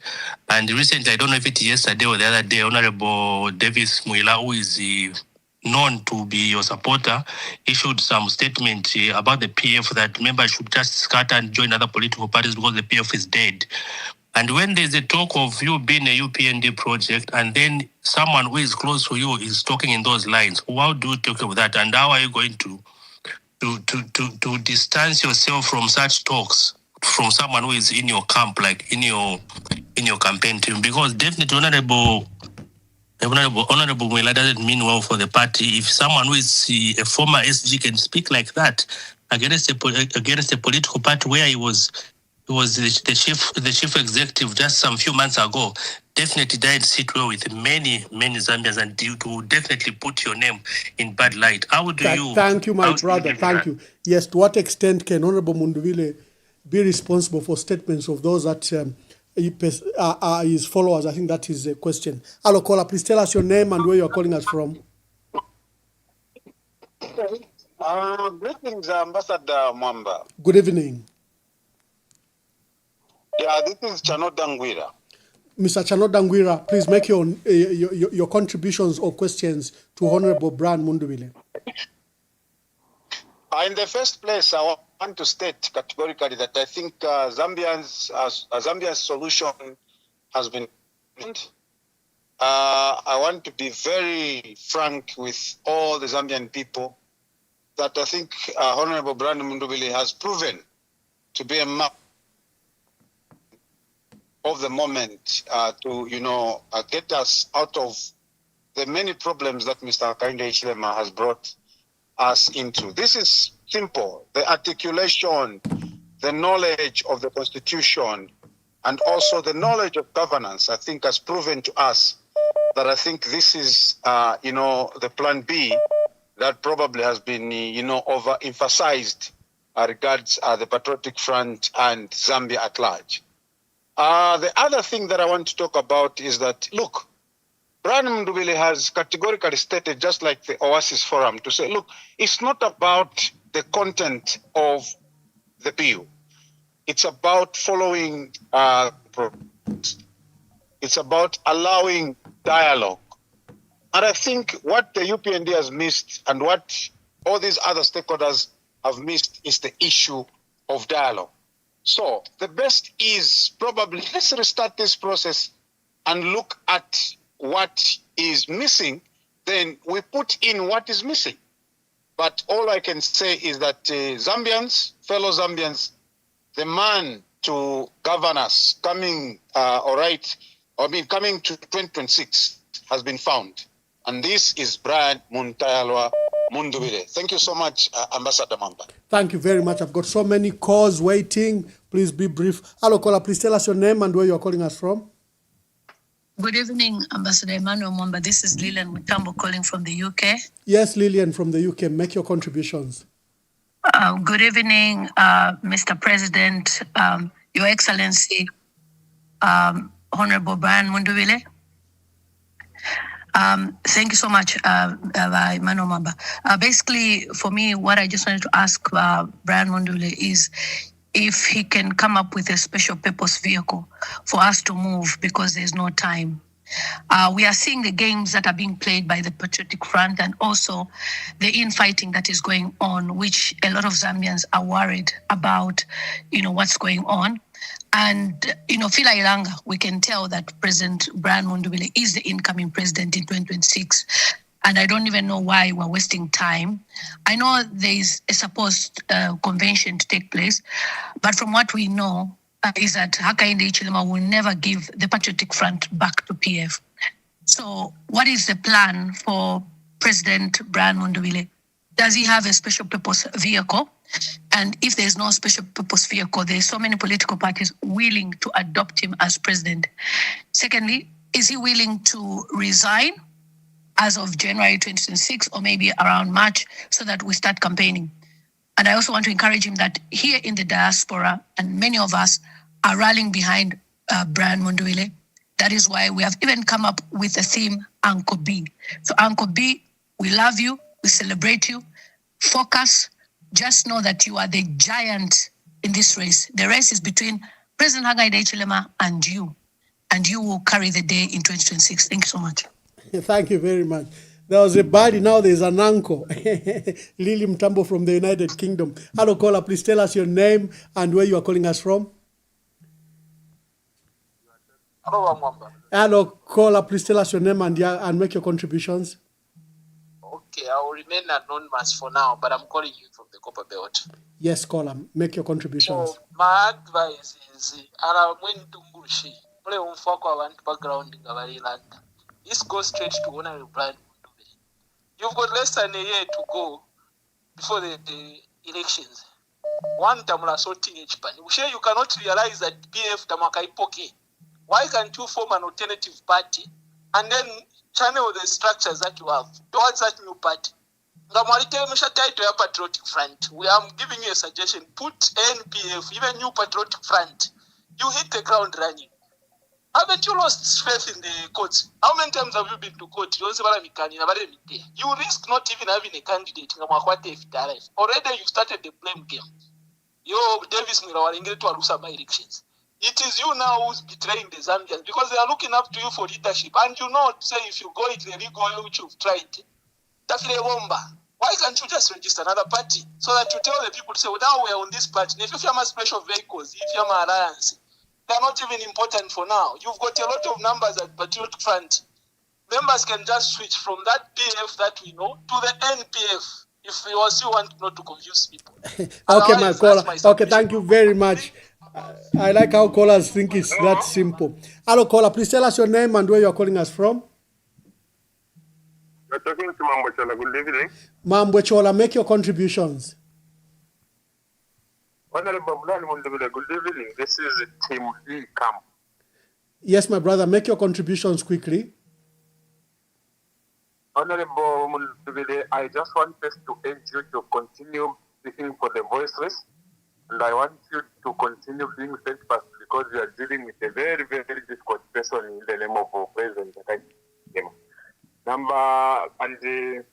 To be quick, I also have to talk about the issue of Bill 10, Bill 7, which my president has already alluded to. This animal called Bill 7 should be fought with all the energy that we can have. This should be the last fight that all MPs should not even to fight. Because if you allow President Hakainde Hichilema to continue with this Bill 7, it will also come and injure him himself. So we are not just advocating for it to fall, we are also advocating for him to be protected after he leaves office. Because who can support the dissolution of parliament by the president? Who can support that when there is a vacancy in the office of the MP, a political party should just appoint someone else? That is a very, very wrong view and it should not even be thought of. And I wonder why a taker is ever so hungry when someone says you cannot do this. We are not stopping him to do anything which is within the UPNG. We are stopping him to touch our national document. This is not a UPNG document. This is a document that protects each and every Zambian. And it is us Zambians who have said no to this issue. And why should we be crying that you hate me because I'm from Ongwengwa, because I'm from whatever? There's nothing like hatred here. We are trying to protect what belongs to us. Thank you, caller. Thank you. I've got another caller here. Hello, caller, please tell us your name and where you are calling us from. Good evening, Ambassador Mwamba. Good evening, Honorable Mundwile. This is Sencho Banda. Honorable Sencho Banda, make your contributions. Yes, please. Yes, I'll be brief and to the point. When I saw that communique from the State House, I was really appalled for the simple reason that the government and its state machinery, they know the issues which people have been raising as regard Bill 10. And the contents, the clauses at the tail end of it, because in constitutional making process, means justifies the end, as it were. For example, this process was started by the president himself by announcing that the people had agreed in Kasama. He announced again in Mongu that actually there was a white paper where there was a debate back and forth between the Chief Minister of Justice and also State House. As that wasn't enough, the matter was brought to Parliament. Oh, have we lost you there, Honorable Sencho Banda? Okay, the roadmap, and that process was halted by the courts. So the aim is that in how you handle national matters, and the tail end of it would be interesting for you to know. Oh, but he has made his point. Honorable Sencho Banda's phone is cutting. Hello, caller, please tell us your name and where you are calling us from. I remain anonymous for now, sir. Anonymous, make your contributions. I'm calling from Lusaka. Thank you. I want to learn that they form a new patriotic front. It's not that, as you pointed, Mwamba. You know, the whole system is compromised. We have an example of the UKA Alliance right now, still not registered. Na new na special purpose vehicle na ikakwata controversy kuntanshi. So through the shape of an independent presidential candidate is also an option. So let's look into that as well. I contribute. Thank you. Thank you very much. Yeah, someone says it's not as easy as our people are thinking. You can just walk to the registrar and get a new political party. Hello, caller, please tell us your name and where you are calling us from.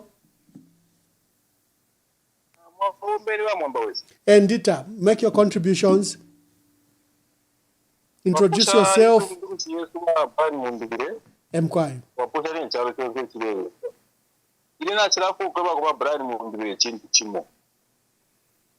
Brian Mundwile ndipo vatusire kuwasiwa vapresident vesu vakaindechirema vakaindechiremo vareretera amabhiuzi aene atese 2019 amabhiuzi 7 aya kutine mirandu vapangana vantu vakata varikuwa vakese vavererepo muyayaya vakafuyire pasi pamupando lero vavapresident vesu vavachite ashuwa vena vapresident vamundwile vavipo muti vanga vahechesi torakukava vachivena mumiya zulu kupira tirena tavasese vakaka kuti vapirirwe vafude kupiwe mupende vachive necharo muchivuruke olo naye amaindigo marete amatiya kwati vari vapatawe guilt conscious varikuva varechengereka vantu nokurava puwa namashuvi amufi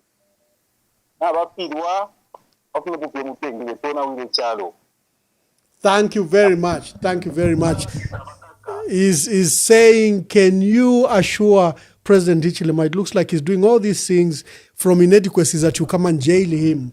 So he's extending his term so that he's secure and, you know, he's not harassed. Hello, caller, please tell us your name and where you're calling us from. Simbike Zulu, calling from Lusaka, Zambia. Mr. Zulu, make your contributions. Thank you. Yeah, firstly, I want to appeal to Honorable Mundwile. If there's a way they can use to stop Bill 7 from being subjected to a vote in Parliament, let them use that route. Once that bill is tabled in Parliament and subjected to a vote, mark my words, that bill will go through. So Honorable Mundwile and your team work out a mechanism of ensuring that that bill is not subjected to a vote in Parliament, otherwise it will go through.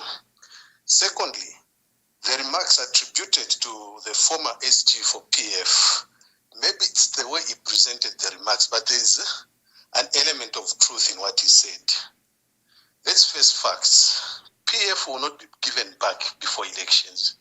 There's a likelihood that these cases will be prolonged until after elections. So what these leaders need to do is look at the alternative. Pick a special purpose vehicle. Start riding on that vehicle. If on the way PF is given back, you can revert to PF. But as it stands, you are losing valuable time. Can you pick a special purpose vehicle which you will start fronting? I submit. Thank you very much. I know that generals don't discuss strategies, but Honorable Mundubile, they're asking you to discuss strategy, and you may have to hint to whatever it is that the PF is doing. Hello, caller, please tell us your name, and I think this will be our last caller for now. I know there are so many calls, but let's allow for Honorable Mundubile to answer. Hello, caller, please tell us your name and where you're calling us from. Greetings, Ambassador John Mabo, Italy here. Oh, Mr. Mabo from Italy, make your contribution, my dear brother. Thank you, Ambassador. I have a question for Honorable Mundubile.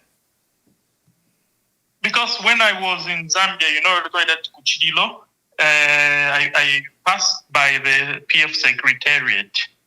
And then quite often, guys outside the Secretariat, there were some very friendly people who helped me go into the other building to sign the book of condolences.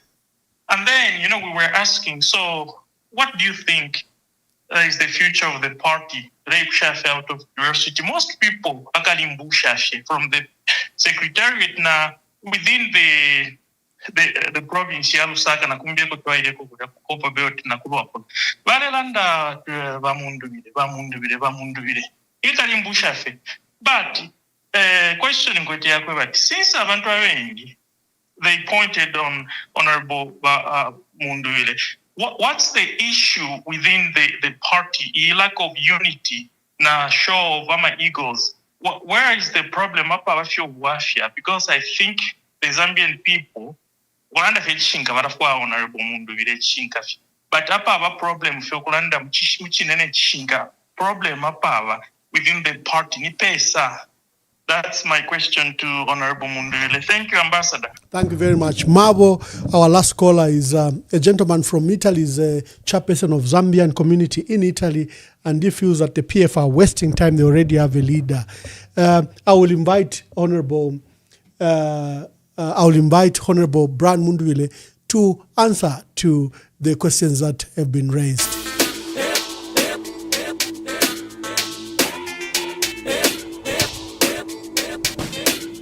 Hey, we need a man of action, no mutima owakweta ko basata. Okuchilo kuchula 5 years to 10 years out wa mi papata, and I give you.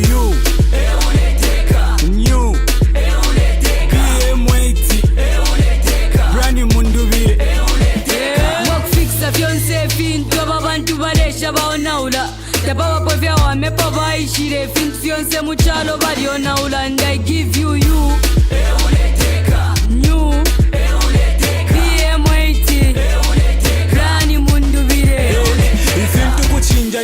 Let me bring on Honorable Brian Mundubile. Honorable Brian Mundubile, you've heard the calls. Others are saying, decamp as a PF, form a political party, form a special purpose vehicle, leave your party. President Ichilema will not, the chokehold he has on the PF, he will not let go. I think this is a question that troubles all the leaders in the PF. What are your thoughts when this matter comes up? Because he appears that he's very determined not to allow the largest opposition party to be on the ballot. When you see these concerns, is there something that is being done? Others are of the view that this is an assault on our democracy, and probably one of the largest campaigns the PF should have raised was around this issue, to make the international community and our people know that the attack on PF was an attack on democracy itself. But we seem to have lost the arguments. When you are, faced with this issue, what do you think? What are your active thoughts? And like I said, I know no general reviews his strategies, but what are your thoughts? Thank you, Comrade Ambassador Mwamba. Yes, I first of all want to thank all those that have shown concern. It's very clear that many of our Zambian people, both within and outside the country, are depending on the PF, to provide checks and balances, and indeed be able to stand against the UPND and President Hakainde Hichilema in next year's elections. So I want to take this opportunity also to thank members of our party, Patriotic Front Party from across the country, for remaining faithful. You remember from the time the disturbances came, sponsored by President Hakainde Hichilema and the UPND, that was sometime in 2023. Their view at the time was that they could scatter the party. But members of the Patriotic Front Party have shown resilience. Today, the Patriotic Front Party remains the largest party in Zambia, not opposition political party, but the largest political party in Zambia.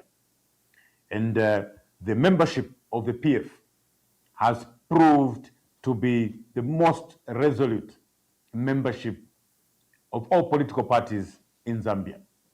For that, I want to thank all the members from across the country. So what is clear is that decisions will have to be made, and be made the soonest time possible. I want to assure all of you that the Council of Elders has stepped up to sit with members of the Central Committee and the candidates to find a way forward, an amicable way forward, one that will ensure that the membership remains intact and whatever decision is arrived at is a product of consensus within the membership. I know Ambassador Mwamba mentioned generals don't discuss strategies. I think to that extent, I would just want to assure our people that we are in active discussions with senior party leaders, founder members of the party, to try and find a solution. My assurance to you is that a solution will be found.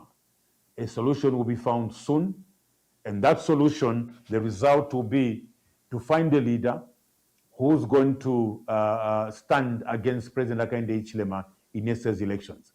A leader who's going to provide leadership not only to the Patriotic Front, but also to the other opposition political parties. Being the largest opposition political party, it will also provide, through its leader, leadership to other political parties in certain assignments, national assignments, like the fight against Bill 7 and many other challenges that will be faced politically on the ground. As you are aware, there is no freedom for political parties here in Zambia. There's been no political rallies for the past 4 years. Political party leaders cannot speak. So these are some of the things that we'll begin dealing with. We'll begin to confront some of these challenges because political parties have rights. Political party members have rights. If government is not ready to allow members to associate freely, members will have to ensure that within the law, they begin to confront these issues, that the challenges that have faced for so many years. So mine is just an assurance that meetings are being held and a solution will soon be found. Yes, Michael Murusa, the fight against Bill 7 is on. I said at the beginning that as a national chairperson for parliamentary affairs under Tonse, I will lead this fight. We are already engaging members of parliament in the background. Some of the worries that were expressed by members of the public, that a number of members of parliament have been compromised, we have spoken to some of them. The good news is that most of them that we've spoken to have made an undertaking that they will not betray the people that voted for them. So we'll continually engage with them to ensure that they stand firm. They resist the temptation of cash incentives and other incentives that may be coming from the ruling party, to try and entice them to support the Constitution Amendment Bill number 7. So I'm happy that, is it Mr. Zulu? Mr. Zulu, I think, he touched a bit on the statement made by Secretary General Mwila. As you know, colleagues, Secretary General Mwila was our Secretary General for some time, our boss for the party. And definitely, he has his own views. It would not necessarily be that, I have to control what he says. He was actually my boss for a very long time. And I'm happy that Mr. Zulu was able to speak to that.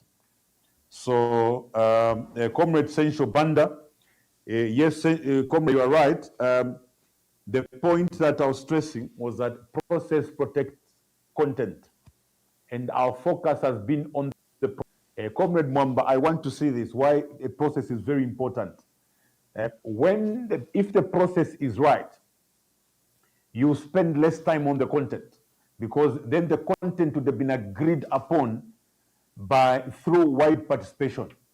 So if the process is correct, if the process through which these amendments are crafted, you spend very little time to talk about the content. What I mean is, let's take, for instance, you have a flawed process or no process at all, as the case was in Bill 7, because there was no process. We just landed on the content. So it doesn't matter how good the clauses are. The fact that there was no process, it means that these clauses didn't come from the Zambian people. It didn't come from the people. So you can't defend these clauses because they don't belong to the people. They belong maybe to, and in this particular case, those clauses belong to President Hakainde Hichilema. He's the one who pronounced these constitutional amendments on 8th of March in Kasama, and later made similar pronouncements in Mongo. So these particular clauses, Comrade Amasaka, did not come from the people. It doesn't matter how good they are. The fact that there was no agreement, there was no consensus around these particular clauses, we cannot even discuss them. So if, for instance, you had a proper process, a proper constitutional amendment process that was transparent, that was accountable, that involved broad public participation and governed by law, and you had very bad clauses, there's very little we are going to do about those clauses because the people agreed upon those clauses. So that's what the difference is. I want to agree with Comrade Sencho Banda. Process protects content. If the process is transparent, if the process is legitimate, there is very little time to spend arguing on the content, because then it means that the participants, the people, the stakeholders would have agreed on that particular content. So in this case, it's wrong for Comrade Amasaka and President Hakainde Hichilema to rush us to look at the content, because this content was not coming from the Zambian people. So the process itself leading to this particular bill is flawed. That is why there's been apprehension. That's why there's been resistance from the people of Zambia regarding these particular clauses. So there was a caller who talked about assuring President Hakainde Hichilema. The point is, this country needs healing. This country needs a reset. To start with, it doesn't matter from what angle you want to argue. This country is in intensive care. This country, after next year's elections, needs healing. It needs reconciliation. And as the Bible says, vengeance belongs to God. We don't expect some reversal, a persecution, being dragged left, right, and center. This country right now is lagging behind in terms of development.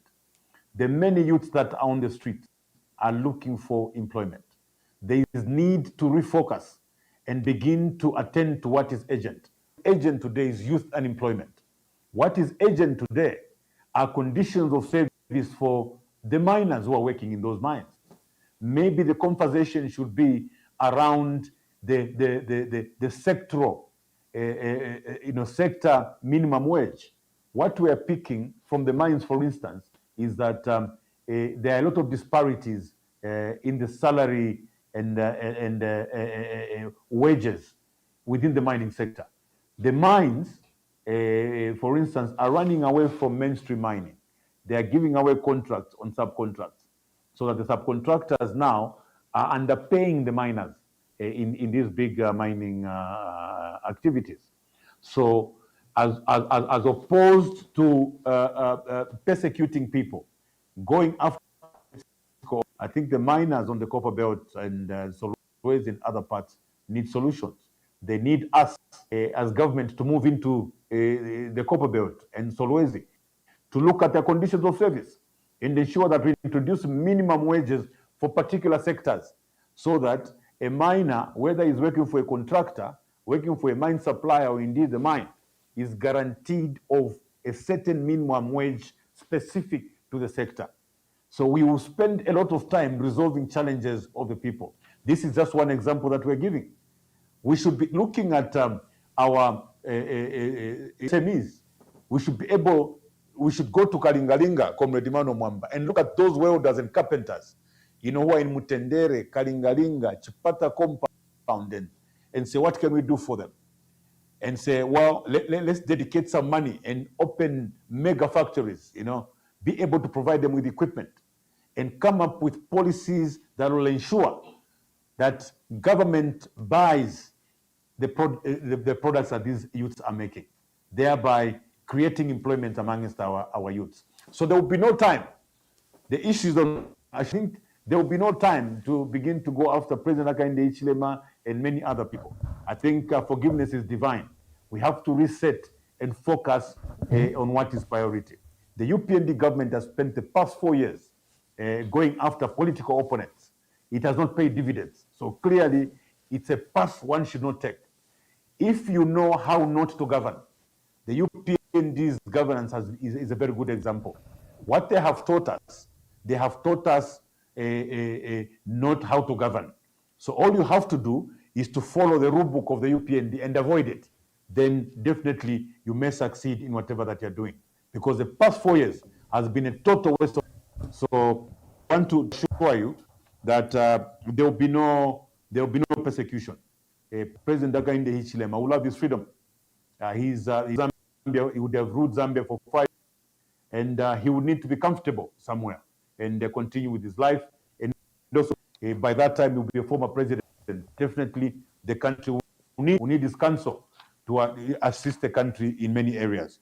I just thought I should comment on the gentleman who was talking about assurance. We are preaching love and reconciliation generally. So Vamavo, thank you very much. Yes, I cannot answer it for myself. I may not know where the problem is. You did your survey and you got the results. What we've been focused on, a convention. What we really wanted was a democratic process through which a leader is chosen, so that it settles the troubled case. That way, we would have shown the country that we're democratic, that even after being voted into power, we'll continue to be democratic and allow people to choose the ones that they would want to lead them.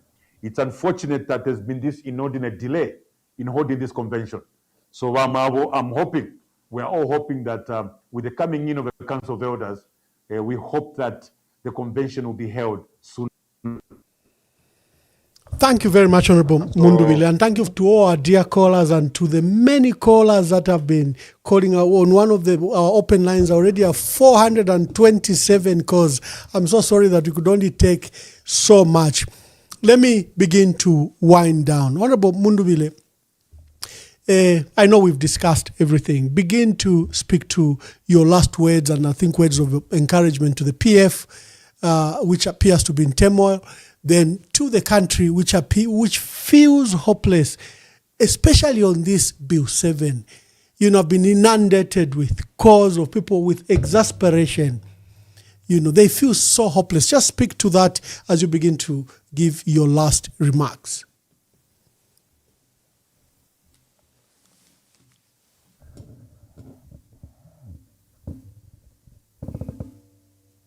Guys, help me with the volume.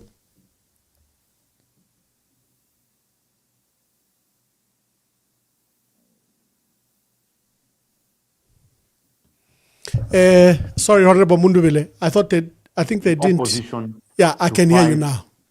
Proceed. I believe that we should be able to triumph because the voices of the masses are against Bill 7.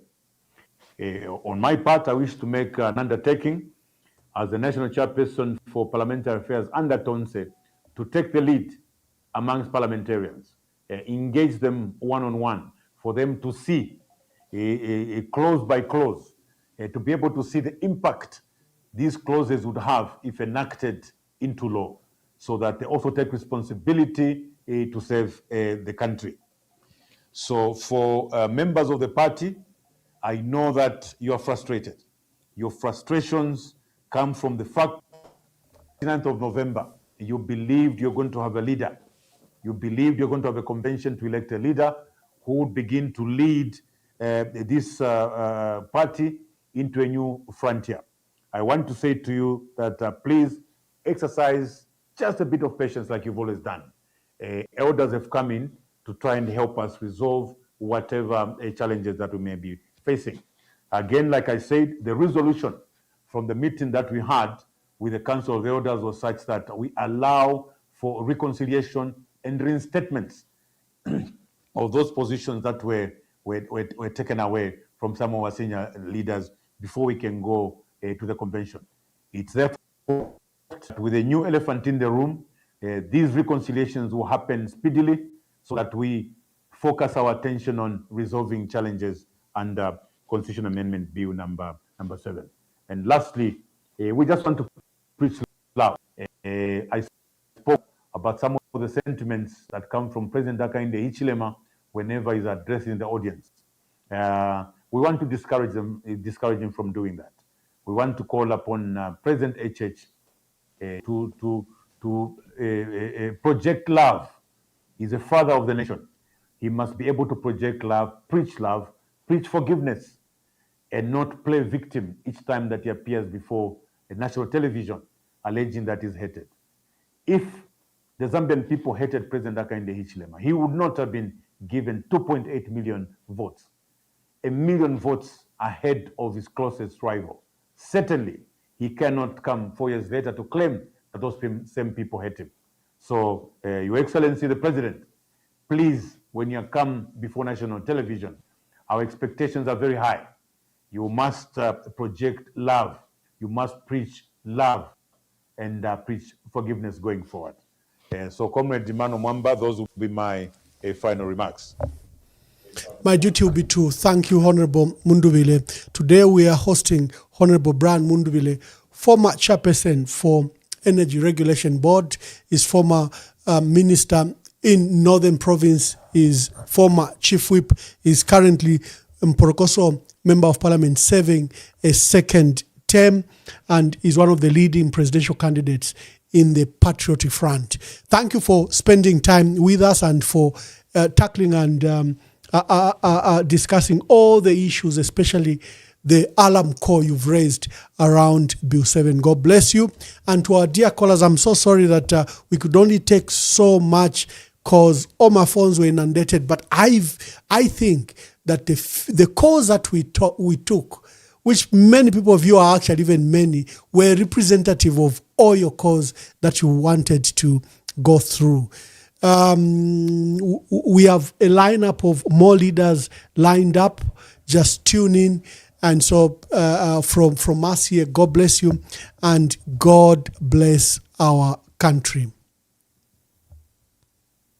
Ngakamana ka red sea ka shupilo kwa bukapa chapa wa yabuka ende kweba muntu wa mirimo mweti Brani Munduvile Netaba kwisa ferionse batu bepaika nga bapita fyabo nokutuva bareka pechi kulu tule fwa ya ifwe ni fesi furida na kwata na oda banine Entungurushi PMH Brani Munduvile We need the man of action no mutima uwakwete ko basata ukuchilo kuchula 5 years to 10 years out wa mi papata and I give you new PM weighty Brani Munduvile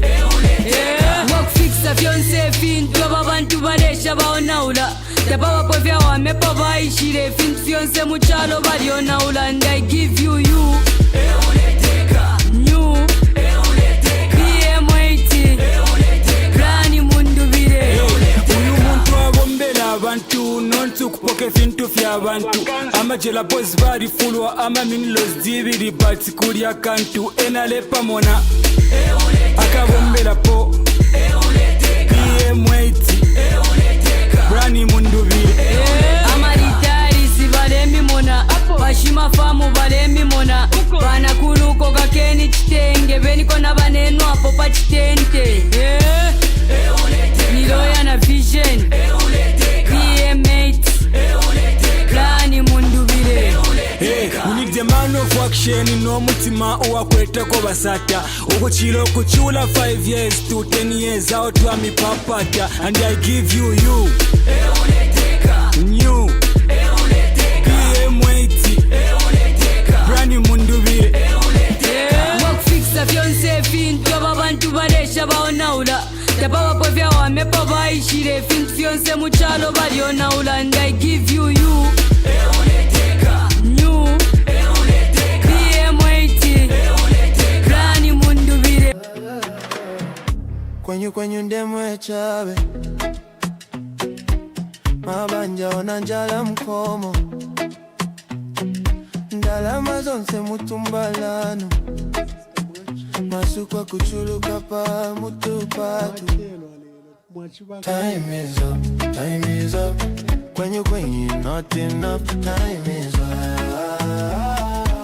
for your lies and bluff. Time is up kwenyu not enough. Time is up for your lies and bluff. Kanizanu ndizopanda pindu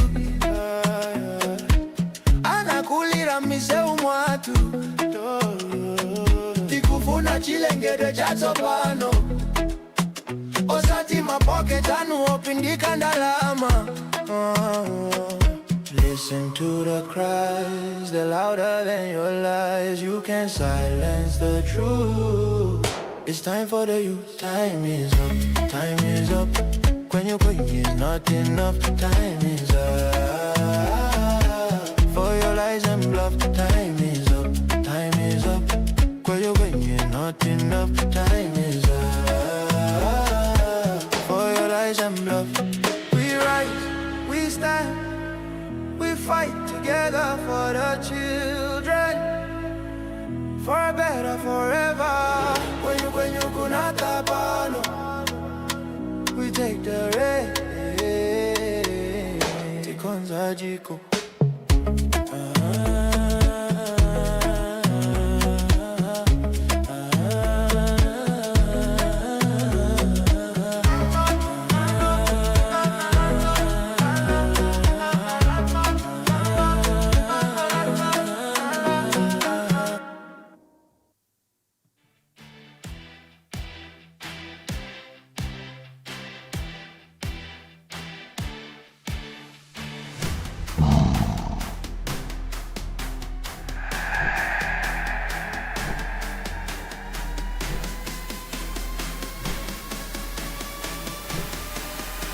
We bring you guests that challenge the narrative, unveil what power hides, and spark national debate, speaking truth to power, from the grassroots to the highest offices. EMV.